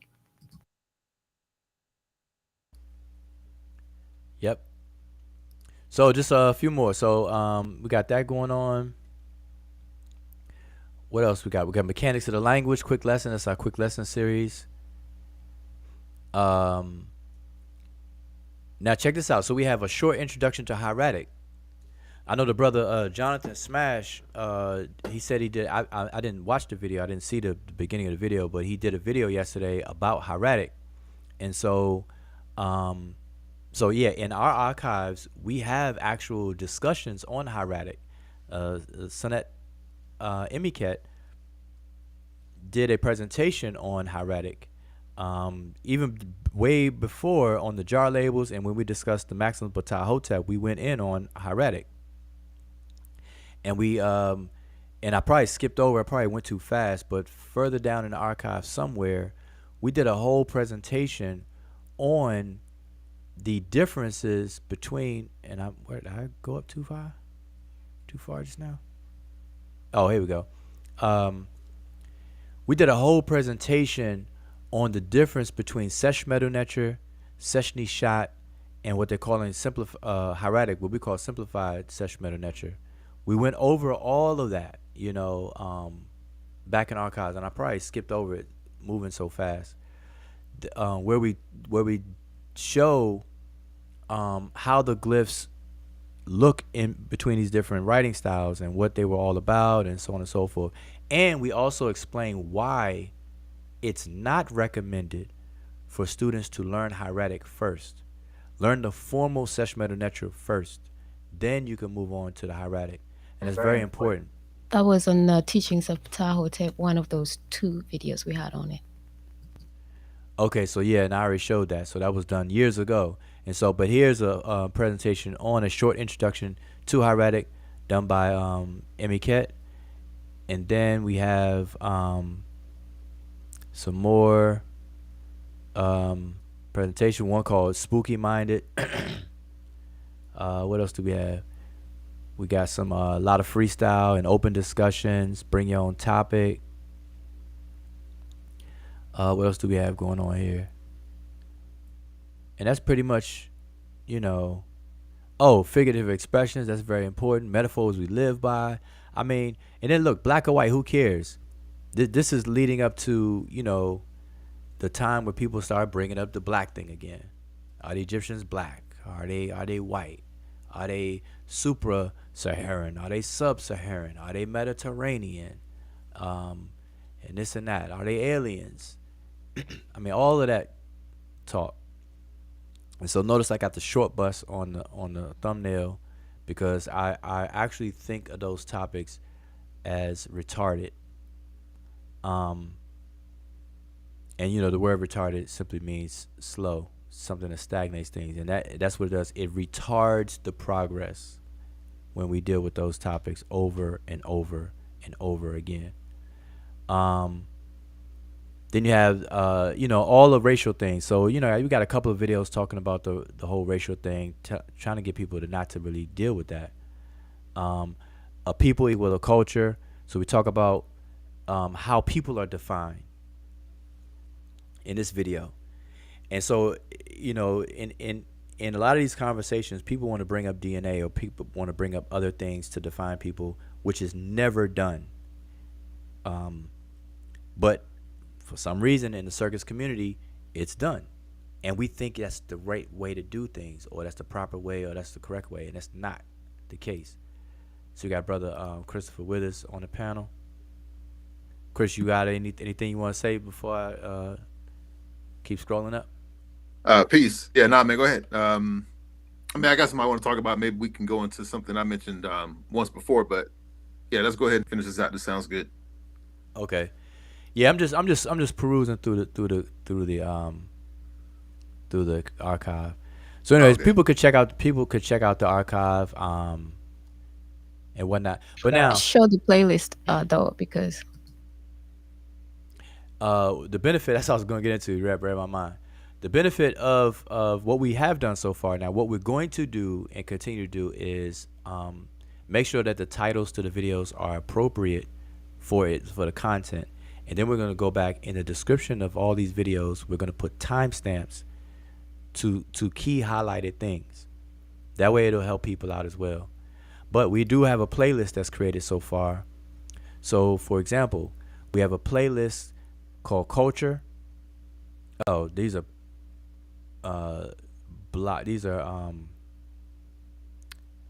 we call it private. Y'all see it on here because I'm actually logged in. So these are not available. These two, I think this is like a catch-all before we actually put them into a playlist. But we got a playlist called Mathematics, a playlist Cosmology, Cosmogony, Black Egypt, Language, Debating 101, Solutions. You see that? Literal versus Figurative, Curriculum, the Book Club or Majak Club, Miscellaneous, Poems, Sabai Dome series, Just Hanging Out series, Papyrus of Hunefer, Scientific Method, intro. We have a couple of intros we made over the years. The Decipherment, Debunked, Kemet as a toponym. All is 10 videos in this playlist. Numbers, the 2 videos I showed you with my daughter. Conferences, 2 videos. Fieldwork, what people describe as fieldwork. This is Brother Antoine's trip. Papyrus of Annie, got 2 videos in there. Good character, we got 3 videos talking about good character. Grammar, 6 videos. And then open Q&A, we got 53 videos. Open Q&A. Then we have a whole playlist of 5 videos dealing with hieratic. So if any of you all are sparking a new interest in hieratic, we have a playlist that you definitely want to check out. All right, we touch on things about that. Then we have quick lesson series. We got 15 videos in that playlist. We got 37 Divine Words Wednesdays and 74 Freestyle Fridays. 74 videos in Freestyle Fridays. All right, so we've been busy. We've been busy over the past 6 years, and this is our archive. So don't sleep on the archive. And that's the title of this live stream right now. So I just wanted to share that with you all. Make sure you subscribe to the channel. Join the Sabre University website. We have a community there. We're growing a community there. It's just like Facebook. We can have groups, and we have one group that I created yesterday or day before yesterday. We're trying to kick that off. So join the website. It's free. Join the group. It's free, and we're gonna have a more controlled environment where we have these discussions and we could post things and share things. I have tons of resources that I am going to be sharing with people on the website. Books, PDFs, diagrams, images and things, stuff that I have. Because if I have it, you all have it. I just share. And so that's going to be that. So I just wanted to kind of share that with y'all. So Chris, the floor is yours. Yeah. So last time I was asking you about, maybe we can conversate on I'm sure it's in other books of the dead, but I've been going through and I may add painstakingly, I'll describe why in a couple of minutes, the papyrus of Ka and Merit. Mm-hmm. And I ran across a part where it speaks about how when Ra cut himself, cut his member, and the blood that dripped from it formed Sia and Hu. And I want to kind of maybe just kind of discuss that and see if we could, where's that going, and like what cultural dynamic is that describing, if it is one. What does it mean for Ra's blood to drip from his phallus and to create those two other Netcher creatures? Yeah, I was kind of wondering about that. Okay, do you have it? Let me pull it up here. All right. And then we can look at. Let me see. Let me go to writing. I think it's in 6. The problem is I don't know the exact plate, but maybe if I could just show what I've been working on here. And while you do that, I'm just now trying to catch up on the chat. So peace out. Okay. Peace. Shout out to everybody on the chat. Yeah, welcome to the Sesh channel. We're just hanging out for a little bit. Not gonna be too much longer. I'm just looking at these conversations in the chat. Yeah, y'all are funny. Comedic yoga dance is $5 a dance. Oh boy, y'all having a field day. Sarah Soon said he went to England and exported his potter's wheel teachings. Yeah, that's crazy. Just going down the chat while Chris looks up the text. He said, I walked in expecting Mfundishi and Baba Heru and a bunch of blackologists. Oh, walked into where? I missed something.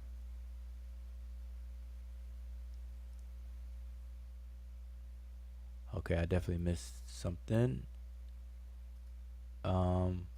Oh, does it mean you probably walked in thinking we're going to talk about time traveling and all that kind of stuff? But No, I'm looking at the things above. It say he went to comedic yoga. You have to scroll up. That's what I'm saying. He could probably repeat it. I missed that. All right, whenever you're ready, I found it. Oh, you got it? Yeah, you can share. Are you sharing your screen?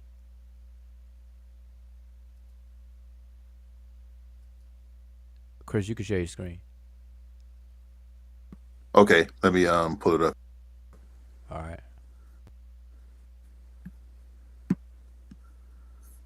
Split screen. Hold on 1 second here.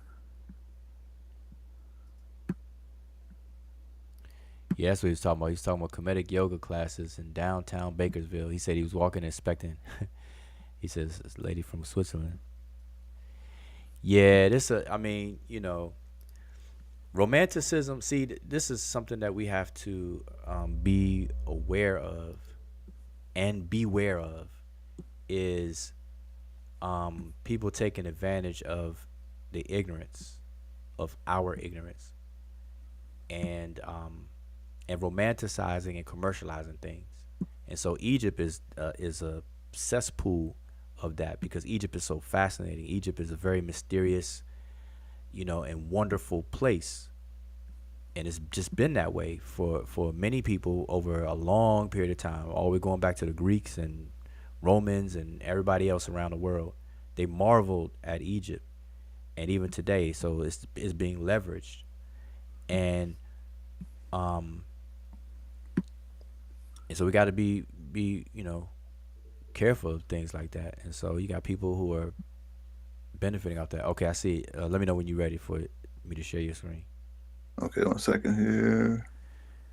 But yeah, we got to be careful. Now, listen, y'all. All right, go ahead. What I'm starting to see is the romanticization and commercialization of well, not so much the commercialization part, but people romanticizing our experience here in the United States with this transatlantic slave holocaust.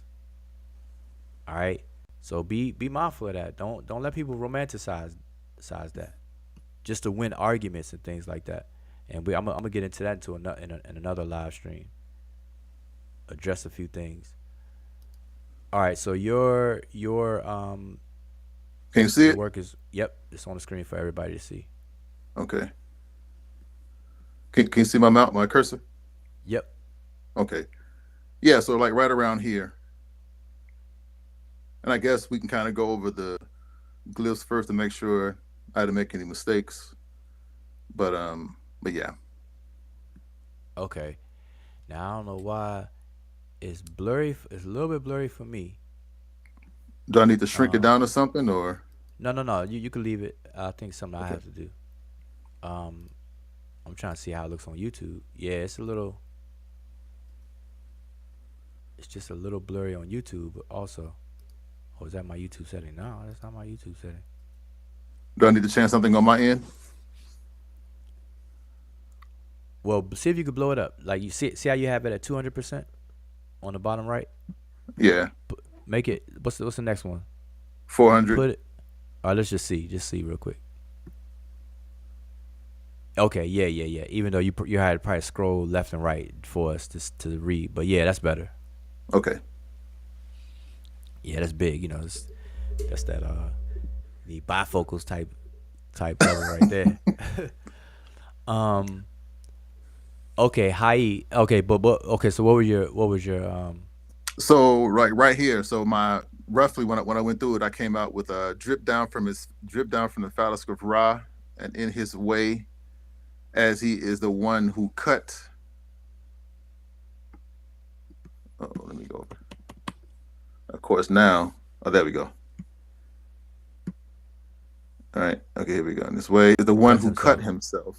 Mm-hmm. And let me go back over. Joseph, just so people can understand. Joseph. And then it says drip from the phallus of Ra. Oh wait, no. I read that part already. Oh yeah, they became as gods. Those in the presence of Re. He is who? And well, I guess I could just read from the glyphs. Is who and Sia. Mm-hmm. Let me go over here. Uh-oh, it's doing something goofy now. Okay, but I mean, you could leave it right there. Well, go okay. But here's the thing about that one. None of this stuff. Nobody should take this stuff literally. So I hope that everybody who's listening is at least at that point. Disclaimer. If anybody who's listening or reads stuff like this and takes it literally, you have to sit to the side. You have to go into the other room, and then we have a special room for that for to address those kind of things. All right, so as long as we get that out the way, that none of this stuff is literal. This is figurative expressions and things like that. But here's the deal with that, and there's scholarship on this, and what I can do is I'll look for it. I have it. I just gotta find it. Okay. But where um where the ancient Egyptians, they used the fluids, the comparisons to human bodily fluids in order to create this concept of consubstantiation, where things come from other things. And so it's for this reason why humanity, or the ancient Egyptians themselves, they come from the fluid of Ra as well, but not his blood, but it's more it's for his tears. And then you have people that are coming, you have things that are a result of masturbation, semen, and stuff like that, where that's why you see ichthyophallic figurines and figures where dotted lines are drawn from the phallus out towards some other figure, because it's showing this connection between fluid coming, being coming forth from one thing and producing another. And so there's a lot of scholarship on that, on how the ancient Egyptians kept that link, to show the links there. And so Right. This in particular gives hint to circumcision as well, because when you're circumcision involves the cutting of the foreskin of the phallus or penis. And so this is an example of an event that way. It says cut, we say cut and all this other kind of stuff, and something is produced from that. And so these two different particularly, we have to read more of the context to see why these two, just like how human beings are coming from the tears, why is it that these two deities, or Netcheru, Hu and Sia, are coming from this type of event? Why is it described that way for them? Because we have Shu and Tefnut. Shu comes from a cough, and Tefnut comes from a sneeze. Too. And so coughing and sneezing is what produces Shu and Tefnut. So cutting of the phallus produces Hu and Sia. Crying produces humanity. You see, and so Yep. all of these involve some kind of bodily action, bodily fluids. But yeah, I'm not like, I don't have this papyrus memorized or anything to know the whole context of it and whatnot. So we have to read and explore, why these two deities are described being produced in this way. I know the lines before it on the other portion I have, it was talk about he did this like after he finished doing battle, and he was getting on the bark, and as he was embarking on the bark, this is the next part. Yeah, he would cut himself. So Like this one. well, one thing for sure. Well, one thing that has to be looked into, even along with that or prior to, is who is who, and who is Sia. What does who mean? What does Sia mean? What are their Right. functions as deities? What is their sphere of influence? Are there shrines? Can we see them? Do they have figures? What do they look like in terms of representations? Because we don't hear much about Hu and Sia at all. But just so people know right now, Hu is popularly known as the deity of authoritative utterance, and Sia is the deity popularly known as the deity of perception. Yep. Okay. And then you have a third deity that's not mentioned here, but it's Heka. And those three are usually kind of grouped together, which they say is a personification of magic.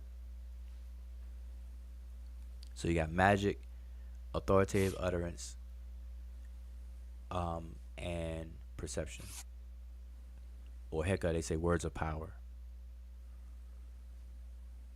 which kind of is confusing because you got authoritative utterances, but then you got words of power. So heka are the actual words, and who is the authority to give the words, and then it's perceived. People are trying to figure that out based on that, but it's not quite like that. Yeah, but I can see how people could interpret that as being this whole magical thing now. Speak the words and utter the words, and like in the movie in the movie Mummy, when she stole the book, and when she started reading the book, the guy woke up and was like, "No, Yeah, don't read the book."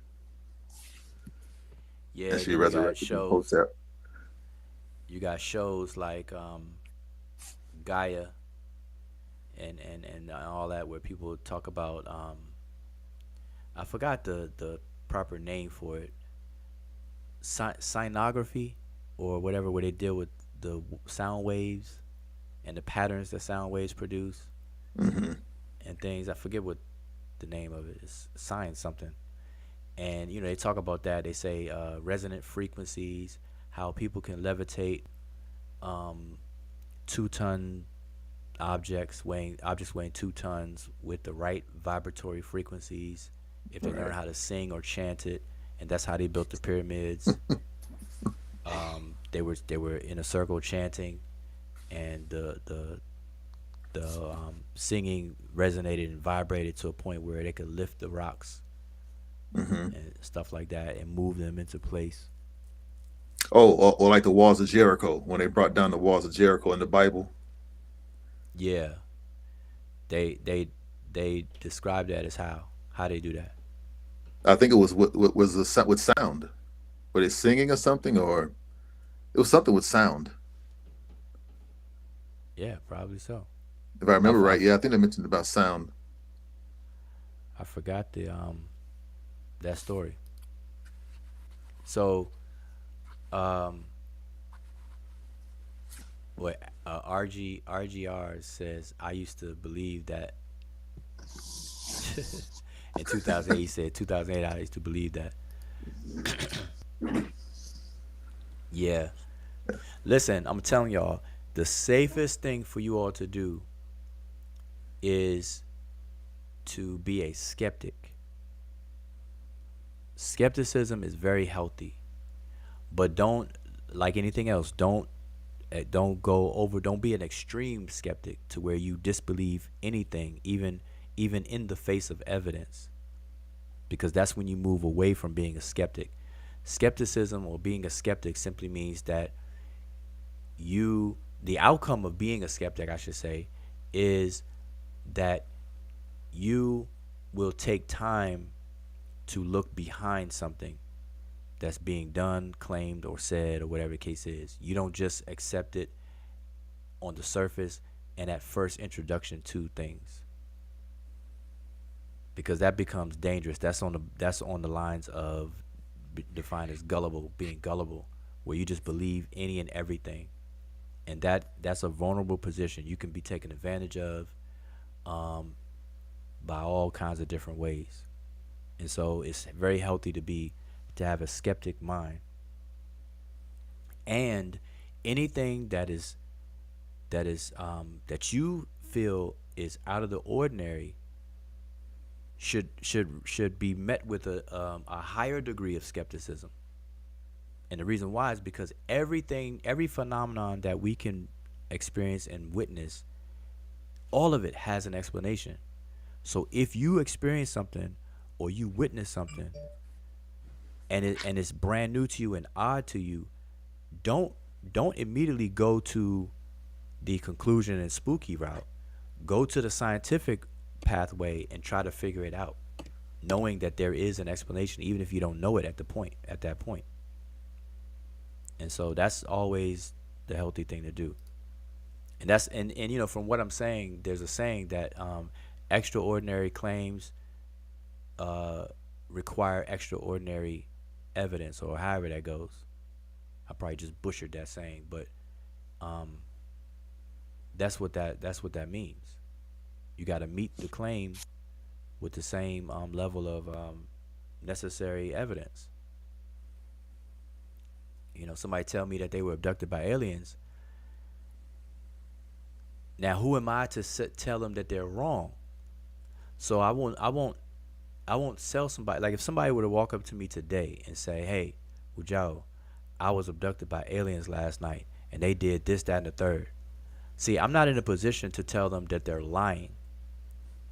Instead, I would say, in order for me to accept what you're saying as true, because I'm sure that's why you're sharing that with me in the first place, give me the evidence. Let me see the evidence so I can join you, and so I can walk with you on that.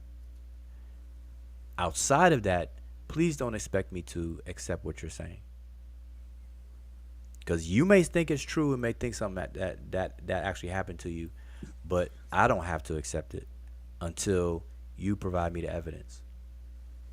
And that's a much healthier way to deal with stuff. Evidence should drive acceptance. And that's the thing. That's what belief is. Belief is to accept something without knowing, without any evidence.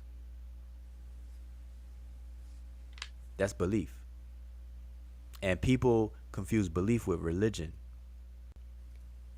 Belief is not religion. Religion is not belief. But people speak about religion as if it's belief. Just like people speak about Africa as if it's a country. And it's not. And so people got to understand that.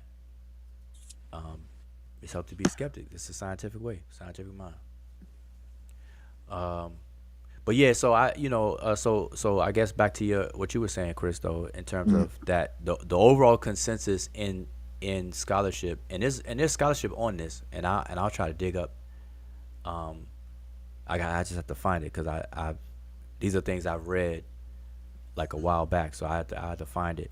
But scholars have done treatments on the tendency of the ancient Egyptian scribes to express these relationships through bodily fluids with the lineage of deities, and trying to show connections between deities and stuff like that.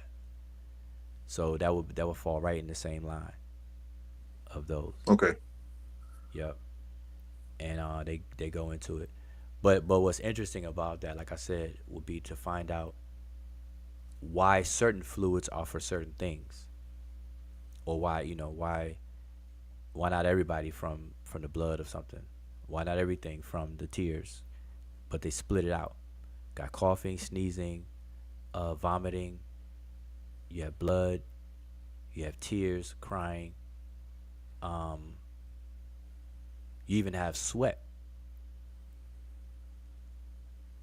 and things. Some things produced by that. So anyway, So I guess it's kind of like in E-file, maybe in Palo, when they spit rum, or or spirits, or maybe taste blood of a duck or a goat or something like that. It's like these fluids are involved, the exchange of fluids.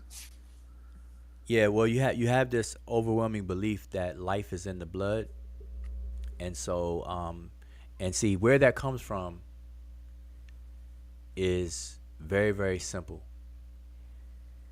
And this is something we take for granted, right? If you go backwards in time, we were in a time machine. You travel backwards in the history of humanity itself. At some point in human history, humans realized that there's something in us that if it leaks, it causes death. Now, here's the thing. Human beings urinate. Human beings sweat. So we, as human beings, we expel fluids, and we're perfectly fine. So when we urinate, we don't die.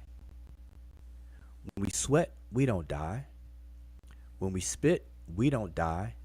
These are all fluids that come from in the body, out of the body, and then discarded, right? But we don't die. But when it comes to this red fluid that we now call blood, when that leaves the body, we die. And so human beings observe the difference between different fluids in the body that causes death when leaving and ones that don't. And so that brought about the idea that life is in the blood and not in the other stuff. The sustaining of life is in the blood.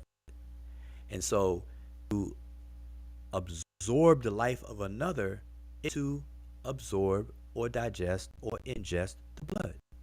So this is where you get this whole animal drinking the blood and stuff like that, is you're trying to bring in the life of whatever that thing is, that other living thing is, into your being. And so that's where you get the eating of and drinking the blood of animals and this, that, and other. So I hope everybody understands that. That's where that comes from. Yeah, that reminds me of some of the stories during the time of the prophet, during some of those pre-Islamic battles. Sometimes when they would capture enemies, they would cut their hearts out and eat it on the field to absorb their power, or the strength. Yep. And even Christianity, I see somebody put Zane put the blood, because there's a ritual in Catholicism, in the Christian church. You eat the body of Christ and you drink his blood. A wafer of bread and or biscuit and grape juice or wine. Yes. I know when you're younger, it's grape juice. Yeah, the wine, and then it's like the sacrament, which is like very, very thin, kind of very, very thin slice of some kind of bread kind. Yeah. And I'm not gonna lie, when I was in church, when it came time, they call it communion. That's it. When you go to the front to receive communion, I used to get back in line and try to get some more, because that little biscuit melt in your mouth. They put it on your tongue, and that bad boy melt. And you drink that grape juice. I was like, man, shoot, this is good. Yeah, and you're not supposed to like chew or whatever. You're just supposed to let it in your mouth and go kneel down and pray. I mean, for those who are like in Catholic Church, I don't know. Yeah. So the blood of Christ, the spilling of blood as a sacrifice. But that's it. That's where that comes from. So just to repeat, I want everybody to understand this and get this. The idea of drinking blood of other living organisms comes from the natural human observation over the history of humanity, where at some point we realized that there's certain bodily fluids that if left the body, the human being dies. And it's the red stuff. When the red stuff leaks out, human beings, because remember, in antiquity, they didn't have hospitals. They didn't have ambulance where they could rush somebody. They didn't have all the things that we can do, the triage and first responders and things like that. Where so a lot of people who had wounds, whether from war, fighting, or animals, or just unfortunate accidents in antiquity, a lot of those people, way more than now, of course, they didn't survive because the wounds would get infected and they'd lose a lot of blood. And so human beings realized a long time ago that when that red stuff leaks out, we need that. Die.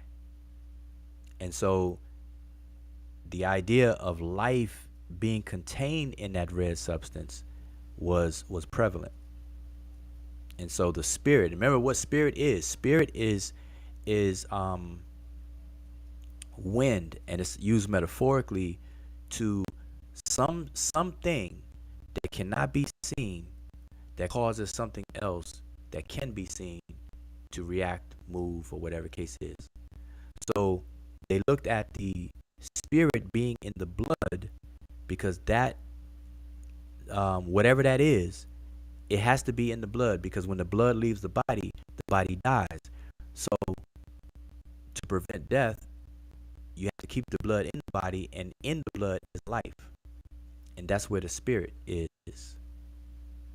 That's what they believe. Even though they didn't have microscopes to see, you know, like today, like for example, today we would know that the causal agent of energy in the body is mitochondria. On a cellular level, is mitochondria. The mitochondria within the cells is the powerhouse of the cells, of all of our cells. And these cells are transported from place to place in the body through the blood. We know that now, but back then they didn't know that. They didn't have the microscopes to see all these kinds of things. All human beings knew was, hey, if that red stuff leaks out, that you got a slim chance of surviving, buddy. That's what was known. And so it's 2:21. Wow. I'm 21 minutes over. So we got 9 minutes, y'all. 9 minutes. We're gonna shut this down. But so here's the thing. So here's what I suggest about stuff like that. People converting and getting into these African spiritual systems, or European spiritual systems, or Asian spiritual systems, whatever systems you're getting into, be careful about the evolution of that system to see if it's current. Because anybody who is still practicing animal sacrifices or bloodletting and drinking and stuff like that, that's a tradition, but it doesn't mean the tradition is beneficial, true, accurate, or should have been done in the first place. Every tradition is a snapshot of a point in history. Several traditions create a cultural video. Traditions represent still shots, and culture represents a video. And so what you can do traditionally may be outdated, because that tradition only became a tradition because it was repeated over time. But when it was first done, it wasn't a tradition. Obviously, right? A tradition never starts off as a tradition. It's a real-time thing that people did. But once you know better, you do better. And so what I find is that a lot of people who want to convert into these so-called African spiritual systems, they're converting into the practice of outdated traditions, thinking that it has relevance in today's modern time. And I find that to be very problematic and detrimental to our progress. And I know it's a bold statement, but I stand on it unapologetically. So that's what's happening. And so another thing is the ancestral veneration. There's reasons why those things are done, and it's now a tradition. You know, feeding the ancestors, leaving food for the ancestors, spirits and things, calling on spirits, pouring libation. All these practices, they have its root in things that were done in antiquity for a reason that we know better now, but we haven't changed. So people keep doing it, and now that's why it's called a tradition. You know, so bloodletting and drinking the blood and stuff, and thinking that you're gonna absorb the spirit of an animal, nah, you just gonna get a little queasy in the stomach, and it may have some digestive issues, thinking that's a spirit. Oh, I drank the blood of a lion, and then you vomit. Your head is over the toilet vomiting. You like, see, that's that lion in me. See, I'm changing. Rawr. They would kick you out of an E-lay so fast. I know. Yeah, no, but you're right though. No, you can get sick from drinking blood from. Yeah, you can get sick, man. I mean, you can get sick from Absolutely. drinking too much of anything, but certain things will have I mean, but a let alone reaction. blood from a. I Yeah. mean, yeah, yeah. I've seen some stuff, man. Yeah, it's No, I have like nope. too. You know, my I have relatives. I have family who are Isheche practitioners. They've converted Oh, okay. to Yoruba traditions, and I have friends and family, and everything. And see, I don't bring stuff up like this unless they're ready to have a conversation. Because and everybody around me that knows me, they know not to bring it up because I'm gonna go straight in, and they never ready to have that conversation because they don't wanna stop what they're doing, or they think that a conversation like this is a threat to what they're doing. And I'm like, Yeah. no, you shouldn't look at it that way. You should want to know what you're doing, and the efficacy of what you're doing and why you're doing it, the who, what, where, when, why, and how of what you're doing. And that's what I try to instill in people. I'm like, nah, why do you leave a plate of food for dead people? Like, really, why? Do you believe that they eat it? And then, most people will have a knee jerk answer and say, no, Hmm. they don't eat it. Then why you do it? And they really don't know why. Like they will respond, but they really don't know what, they don't have an answer to why. Everything they respond is really not the answer of why, but they have things that they will say. And I get this all the time. And I try to tell them, and at the end of the day, I tell people the answer. The reason is because of not only just leaving food for deceased people, but other things as well. All of it, every single thing that is now a tradition that you do to venerate ancestors is for the purpose of memory. That's it. That's the core issue, is to remember the identity of someone who is deceased. And by remembering their identity, you're keeping them alive and they have an afterlife.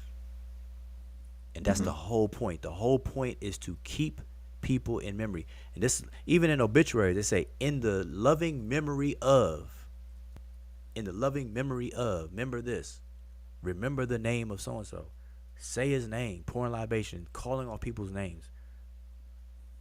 But it's not just the label of the name, the label part, it's the entire identity. That's why people build shrines. That's why a shrine exists.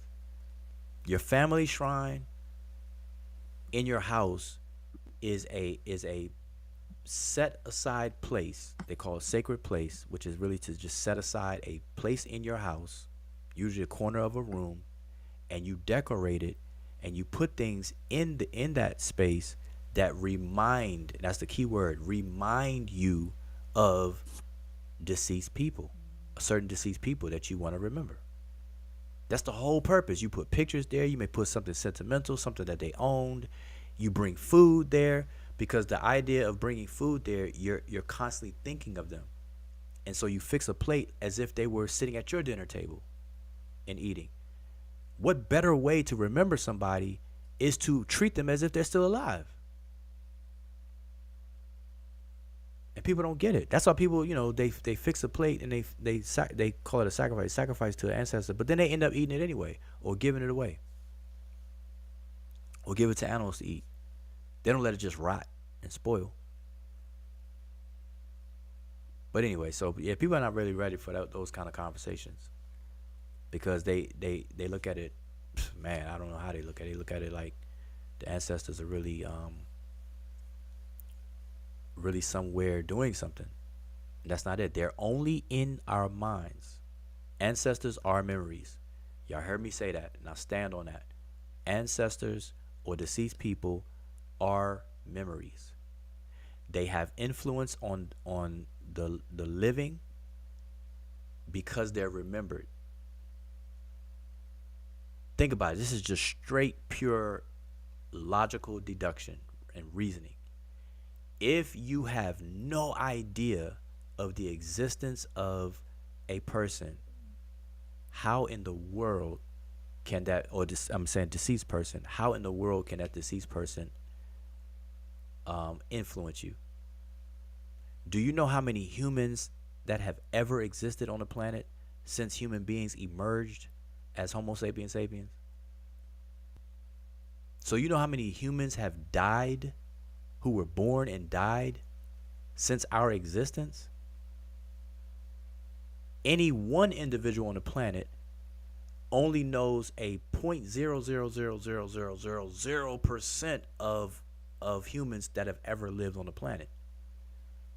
So all those humans that you have no idea that existed, you just know that humans have existed, but you have no idea who existed, when, what they did, nothing to identify. You cannot identify the 99.999999999.999 to the third power of humans. You can't identify that. So they do not exist to you. They cannot influence you. The only deceased people that can influence you without your awareness and knowledge and remembrance of them in any shape, form, or fashion are your DNA biological relatives, because you have portions of their biology in your body that's influencing the physiological aspects of your being.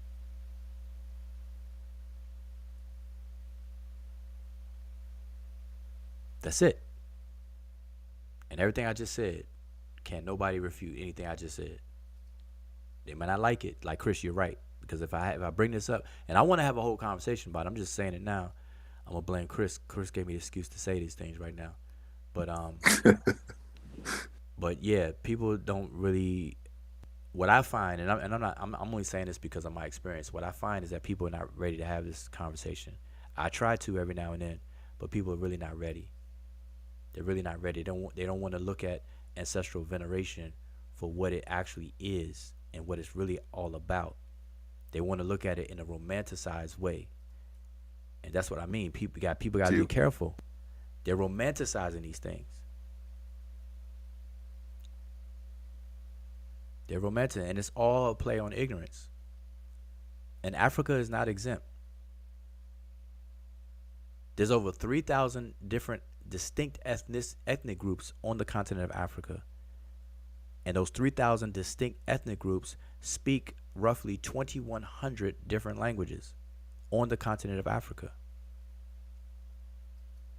And Africa is not exempt from leveraging ignorance and playing on ignorance. I remember somebody showed me, this is like years ago, somebody showed me a video of, I believe it's from Nigeria. And it's a video of these, I forget what it's called, and I'm sure if I say it, y'all will know. It's these look like a straw hut spinning, and it's people gathered around, and they start chanting these things, and this human-sized straw hut looking thing is spinning and spinning and spinning, and it moves on its own. It appears to move on its own.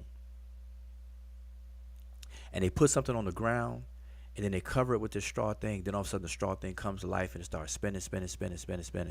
And then it moves around, and then you don't see the thing on the ground anymore, and all this other kind of stuff. And I'm like, man. And people showed it to me like, see, there is oh yeah, I'm past 2:30. See, that's what I'm saying. I run my mouth too much.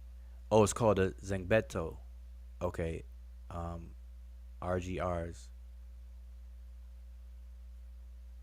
said it. But anyway, we'll pick up on this conversation. We could pick up on these types of conversations. I would love to have conversations like this, but I in my experience, like I said, I don't think people are really ready to have these conversations. But let me just finish that story. So people, years ago, people were showing me, or this person was showing me these videos, trying to convince me that of African he didn't say magic, but African magic. Like this stuff is real. The spirituality is real. You know, spiritual science. If you understand it, you could do things like this. You know, and they showed me a video of a doll. This doll in this man's hand, right? And this man is talking to his hand, the doll, and then the doll starts to sit up. Like the doll is laying in his hand, and then the doll sits up in his hand and stands up. Not sit up, but stands up. It's a stiff, you know, porcelain doll or whatever. I don't know what the doll was made out of, but it was laying flat in his hand. And then he started speaking to it, and then the doll stood up, you know, vertical in his hand. And then a video like that, and a video of these as you call them, zangbedo, straw spinning things. And so you know, he's trying to convince me, and I'm like, listen, all of these different phenomenon, they have a reason and explanation. Just say you don't know how it's done, because see, and that's the definition of magic. And you know, anyway, my time's running out, so we'll get back into it. Um, because I can show the same type of videos, not the same thing, but the same type of. All I gotta do is pull up Chris Angel, um, David Copperfield. What's the other guy that walk around the street that does magic? You got Chris Angel, um, another popular guy. They walk around doing things and amaze people, and you got a whole group of people that believe that he can really do those things, or whatever. What's the guy's name? You got Chris Angel, but it's another guy that's famous. Is it Blaine? David Yeah, David Blaine? there you go, David Blaine. Yep, there you go. That's what I was thinking. David Blaine, Chris Angel, David Copperfield is old school, but you got all these people who do magic tricks, but to them it's a skill, but they blow people's minds. And so these things that people are showing, were trying to show me, I'm like, that's just magic. Yeah, but it's true, you know, stuff is no, it's science, you know, blah blah. I'm like, okay, well, to the person doing it, they know how to do it, but to you, it's magic because you don't know how it's done. Or explain to me how it's done. No, I can't explain it. That's the point. It's spiritual. I'm like, right. We're in agreement. You know what I'm saying? It's magic. You're not using the word magic. You saying spiritual, but that's where you equate spiritual with magic. It's magic. You know. But anyway, all right. It's beyond 2 hours, y'all, and you know, I'm trying to be good and limit these videos to 2 hours. And so, really appreciate everybody hanging out. Today's Saturday. You know, y'all could have been anywhere hanging out and whatnot. But the whole point of going live for right now was to just share some of the highlights of our archive. Please make sure you check out the archive, and we're just going to do a better job at going back and finding appropriate titles or time stamping the videos. We've already created playlists, so go to the playlist, and then you'll see videos organized into categories, at least, you know. So we've already done that. But check it out, man. Spread the word. Like I said, we're not compromising. We're not in it for we're not trying to win a popularity contest, because I already know what's popular. Drama is popular, lies are popular, scams are popular, misinformation is popular. So it ain't about being popular. It's just about being true, having integrity, having good character, and really pushing everybody forward, like grow. We're in 2022 now, and you know, we got a lot of work to do in this space. Just this is a small space. You know how much stuff we don't talk about.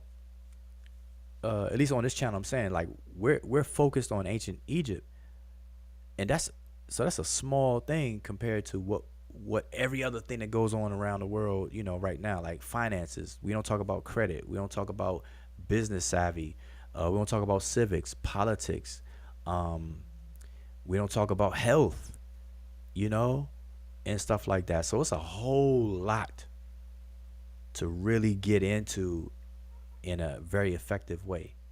We don't have time to be playing games, you know. But Latin says, I think I speak for everybody in the moment. This 2 hour rule is not good. Oh yeah, Nope. well, but see, y'all have to understand. I showed y'all the videos. If you go to our archive, our videos, the video that has the most views happens to be the one on comedic yoga. That's 12,000 views.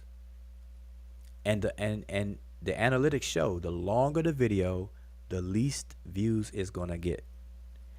And like I said, we're not in it to win a popularity contest, but we're sharing information that I want people to see. Like I want people to benefit from it. Either benefit from it or tell me where we're wrong. Because the intent of these videos and stuff that we do is to advance our communities, our intellectual communities forward. And we need to know if we're on our job or not. So I want people to see the video. So if I make a 6-hour video, because I know me, I'm not going to watch a 6-hour video. I'm just not going to do it. Somebody got to give me some timestamps. I'm not going to sit there and watch videos. It's not enough time in the day. We got things to do. And then a lot of videos, people are sharing things you got to see. It's one thing if it was pure audio. And that's another thing. People have now changed the definition of podcast. Do y'all know podcast was purely audio? And now people are calling their videos podcasts now. Yeah, that's Well, crazy though. I thought it was still video, so I'm behind. I'm gonna say audio. So podcasts now are video. Yeah, the podcasts I listen to are like just regular podcasts, like on Spotify and all that kind of stuff. So these video ones, I don't know. Wow. Right. So people are calling podcasts video. So now the better term, it's better to invent a new term, and I like to call them vodcasts. Vodcast, which is video. It kind of implies video now. So vodcast. But regardless, my point is, if you're gonna have a 6-hour video where I gotta pay attention to the screen, I'm not doing that. Because that means you gotta sit at the computer for 6 hours. No. See, audio, you could work out, you could clean the house, you could be cooking in the kitchen or whatever. Put the headphones on, you can listen. You can listen while you're doing other things. But to sit at a computer, to be glued at a computer, nah, not doing that for 6 hours. That's like a job. That's like full time. That's a full day's work, 8-hour day work. So anyway, I'm trying to keep these videos 2 hours, and I'm way over. So I appreciate everybody tuning in and whatnot. And we're just gonna keep this up, and we're gonna give presentations and stuff. There's a lot of things that I'm into that's outside the scope of ancient Egypt. But if y'all know me, I can tie it into ancient Egypt. Trust me on that. But I would love to get into other conversations. So I'll be looking for other channels that deal with that kind of stuff, like health. Like I want to talk about health. I want to talk about nutrition, health. I want to talk about finances. I see Monique. Man, it's crazy. Monique pops up as soon as we mention finances. See, Monique got that spidey sense. The moment you mention finances, she could be somewhere in South Carolina and nodding off. All of a sudden, some echo in the wind. Finances. and Mo would be like, huh? Somebody called me? Huh? What? What? Oh, did I hear that? Okay. Let me check out what Wajao doing. Let me go over there and talk some stuff. But anyway, yeah, finances, like credit. The importance of credit. The difference between credit lines, loans, and stuff. I know Garfield used to have shows on that, and even I know and Mo has shows on that currently still. But it don't get the it's not drawing a big crowd. Everybody wants drama. And Mo goes live, like for me. I catch Mo, and I'm speaking of Miss Lamb. She's Miss Lamb in the chat. I catch her shows after they're done, like, because sometimes she goes live. It's like in the middle of the workday and stuff, or whatever the case is. And so sometimes I catch them and I scrub through them, and I see her showing charts. I see her talking to her team of other people, African Emporium, times, Mo at times or whatnot. And they're showing stocks and stuff, call actions and things, trading, uh, business loans, grants, and all other kind of things. Man, it's a wealth of information, and we got to really get into all these kind of things. But we got to do it right. Like we gotta have these channels and kind of follow some kind of formula to where we have channels. Like, remember back in the day, TV channels where you flick the channel and different channels were known for different things. Like channel 20. Now I'm from DC. I'm from the East Coast. I'm from Washington DC. Channel 20 was on the UHF. I don't even know if people even remember the difference between VHF and UHF. Boy, I'm telling my age, boy. Like, my daughter has never heard that. My daughters have never heard UHF and VHF. They think of VHS or Betamax. They heard of the tape that they no longer. That's like ancient to them. But UHF and VHF television stations, we had an antenna, right? Channel 20 for us was Kung Fu Action Theater. Like you turn to Channel 20 on Saturday morning, you watching karate, Kung Fu all day, all morning. Channel 5 or Channel 4 or Channel 7, ABC or Channel 7, the cartoons. After school, you turn on Channel 20, boy. After school, you see Voltron, you see Scooby Doo, Woody Woodpecker, Bugs Bunny, Tom and Jerry, Flintstones, Fat Albert, all those things. Anyway, my point though is every channel had a specialty, and so our intellectual communities need to be set up in a similar way. Whoever has a command of a certain topic, man, build up a nice formula channel that we could tune in. So like here we speak about ancient Egypt and the culture, language, and we do it our way. Like Mo, for example, speak about finances and everything around that. So if I want to turn to the finance channel, boom, there go Mo and her team.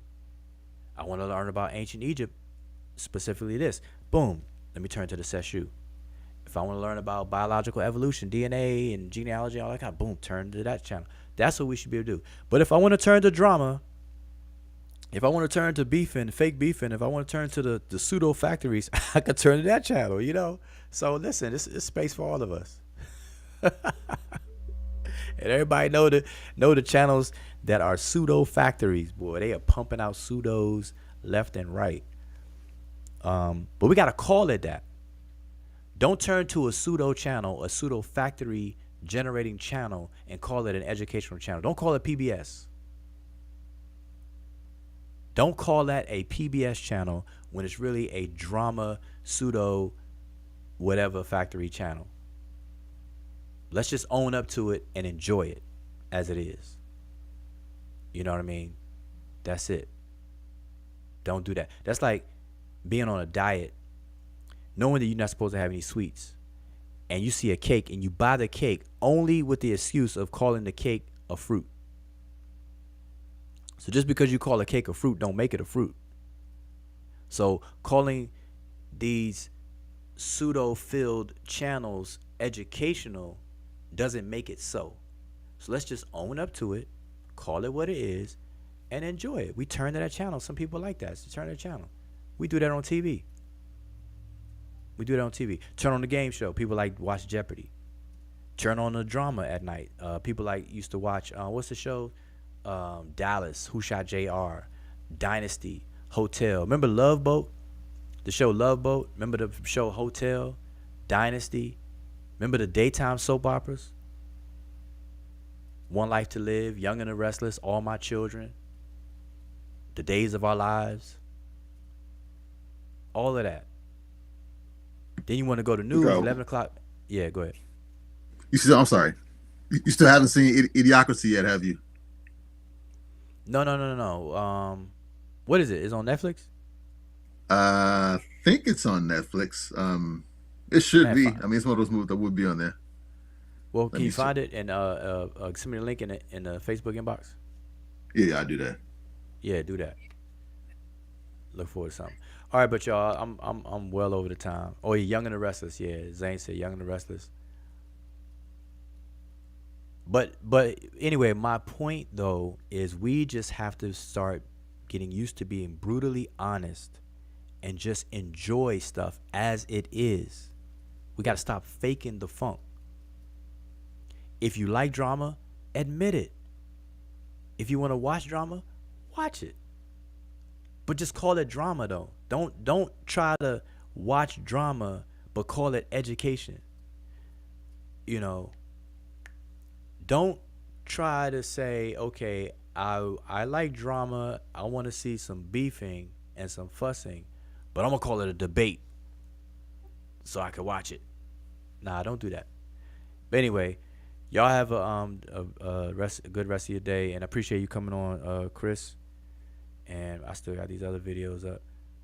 There's a couple of videos that I just couldn't find real fast that I wanted to share with y'all. Oh yeah, I said I was gonna share the Canopus stone. Let me see. Let me see something. Let me see if I can find that real quick. Canopus. See if I can find that video. Here we go. Right here. Where is it? It is right there. I see. Now I'm gonna have to copy it somewhere where I can get to it real fast. All right, let me share this video. I'm gonna show y'all how simple it is to refute people. I'm gonna use this video, and this is gonna be the last thing. I'm gonna show this, and then we out. I'm gonna show this, and then we're out.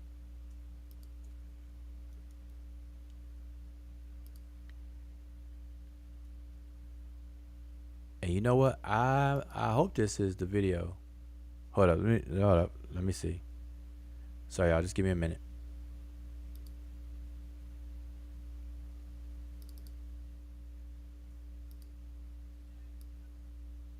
Yeah. Okay. This is. All right, here we go. So I'm gonna play it. Play it for y'all. All right, here. Check this video out.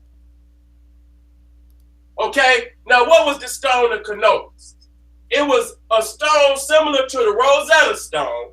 Wait, y'all hear? Let me start over. Cause this is quick. This is a little quick little clip. And that, listen, this is how fast you just refute people. Y'all saw the other video. Said he's saying none of the Amon-Ra squad ever been to Egypt. Man, 60 seconds killed it. This is another one. Listen. Okay, now what was the stone of Canopus? It was a stone similar to the Rosetta Stone, which supposedly has some of the same names of Greek rulers, and they was able to have two references that supposedly backed up Champollion alphabet. We have never been able to find this stone nowhere. We've been looking all over the fucking internet. They don't even tell you what museum is housing this stone. So they just making shit up as they go. This is an example of no scholarship and poor research. The question that is being asked can be found in the book, The Historical Origin of Christianity by Walter Williams. And the answer to this question is in the book, Has the Hieroglyphic Writing System Been Deciphered? A Rebuttal to Walter Williams. If you look on page 86, the question is, where is the original stone of Canopus? And the answer that is provided is, the original stone of Canopus is held in the Egyptian Museum in Cairo, catalogued under CG 22187. Now, if you look onto page 88, you can find the picture of the original stone of Canopus, and on page 89, you can find a picture of the cast made of the Canopus stone held in Italy, Turin Egyptian Museum. For more information like this, and to clear up the misinformation related to the language and the writing systems of ancient Egypt, pick up the book, Has the Egyptian Hieroglyphic Writing System Been Deciphered? A Rebuttal to Walter Williams. You see, that's how you do that. Seti said out of his mouth, and see, we play what he said. We don't say what Seti said. We played what Seti said so people could hear him for themselves. He said they looked all over the internet. They don't even tell you what museum the stone is in. They just be making up stuff and and all this and that, right? But you see how quick that was? And that was Emicat, by the way, saying where it's held, the catalog number. We even have a picture of it, and we have a picture of a duplicate, a cast of it, because it's held in Italy and in Egypt right now to this very day. The Canopus stone. And said he was reading the questions out of Walter Williams' book. So we just killed that.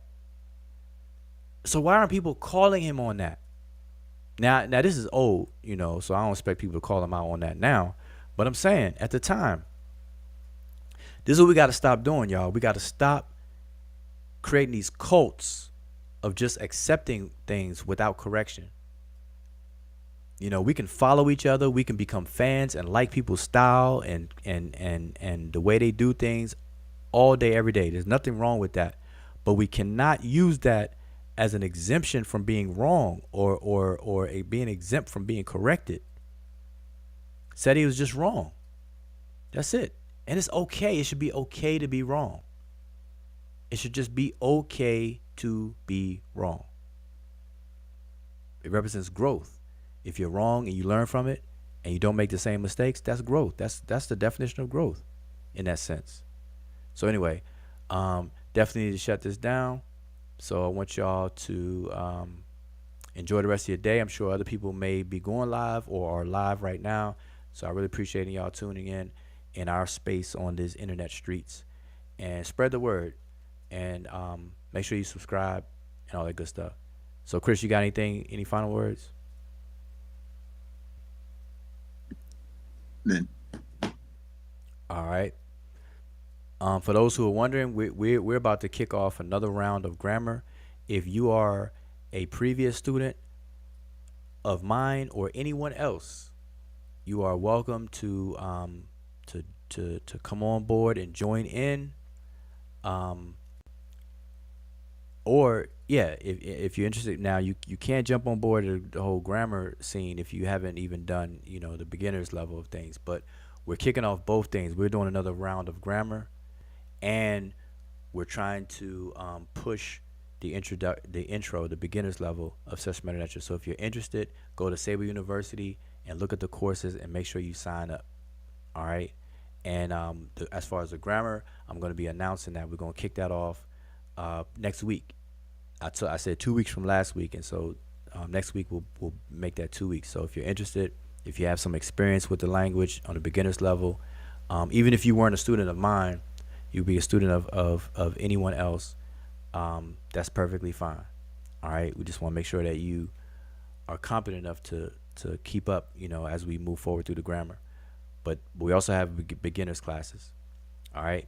So with that, I'm gonna say Shem Hotep, and I appreciate everybody tuned in.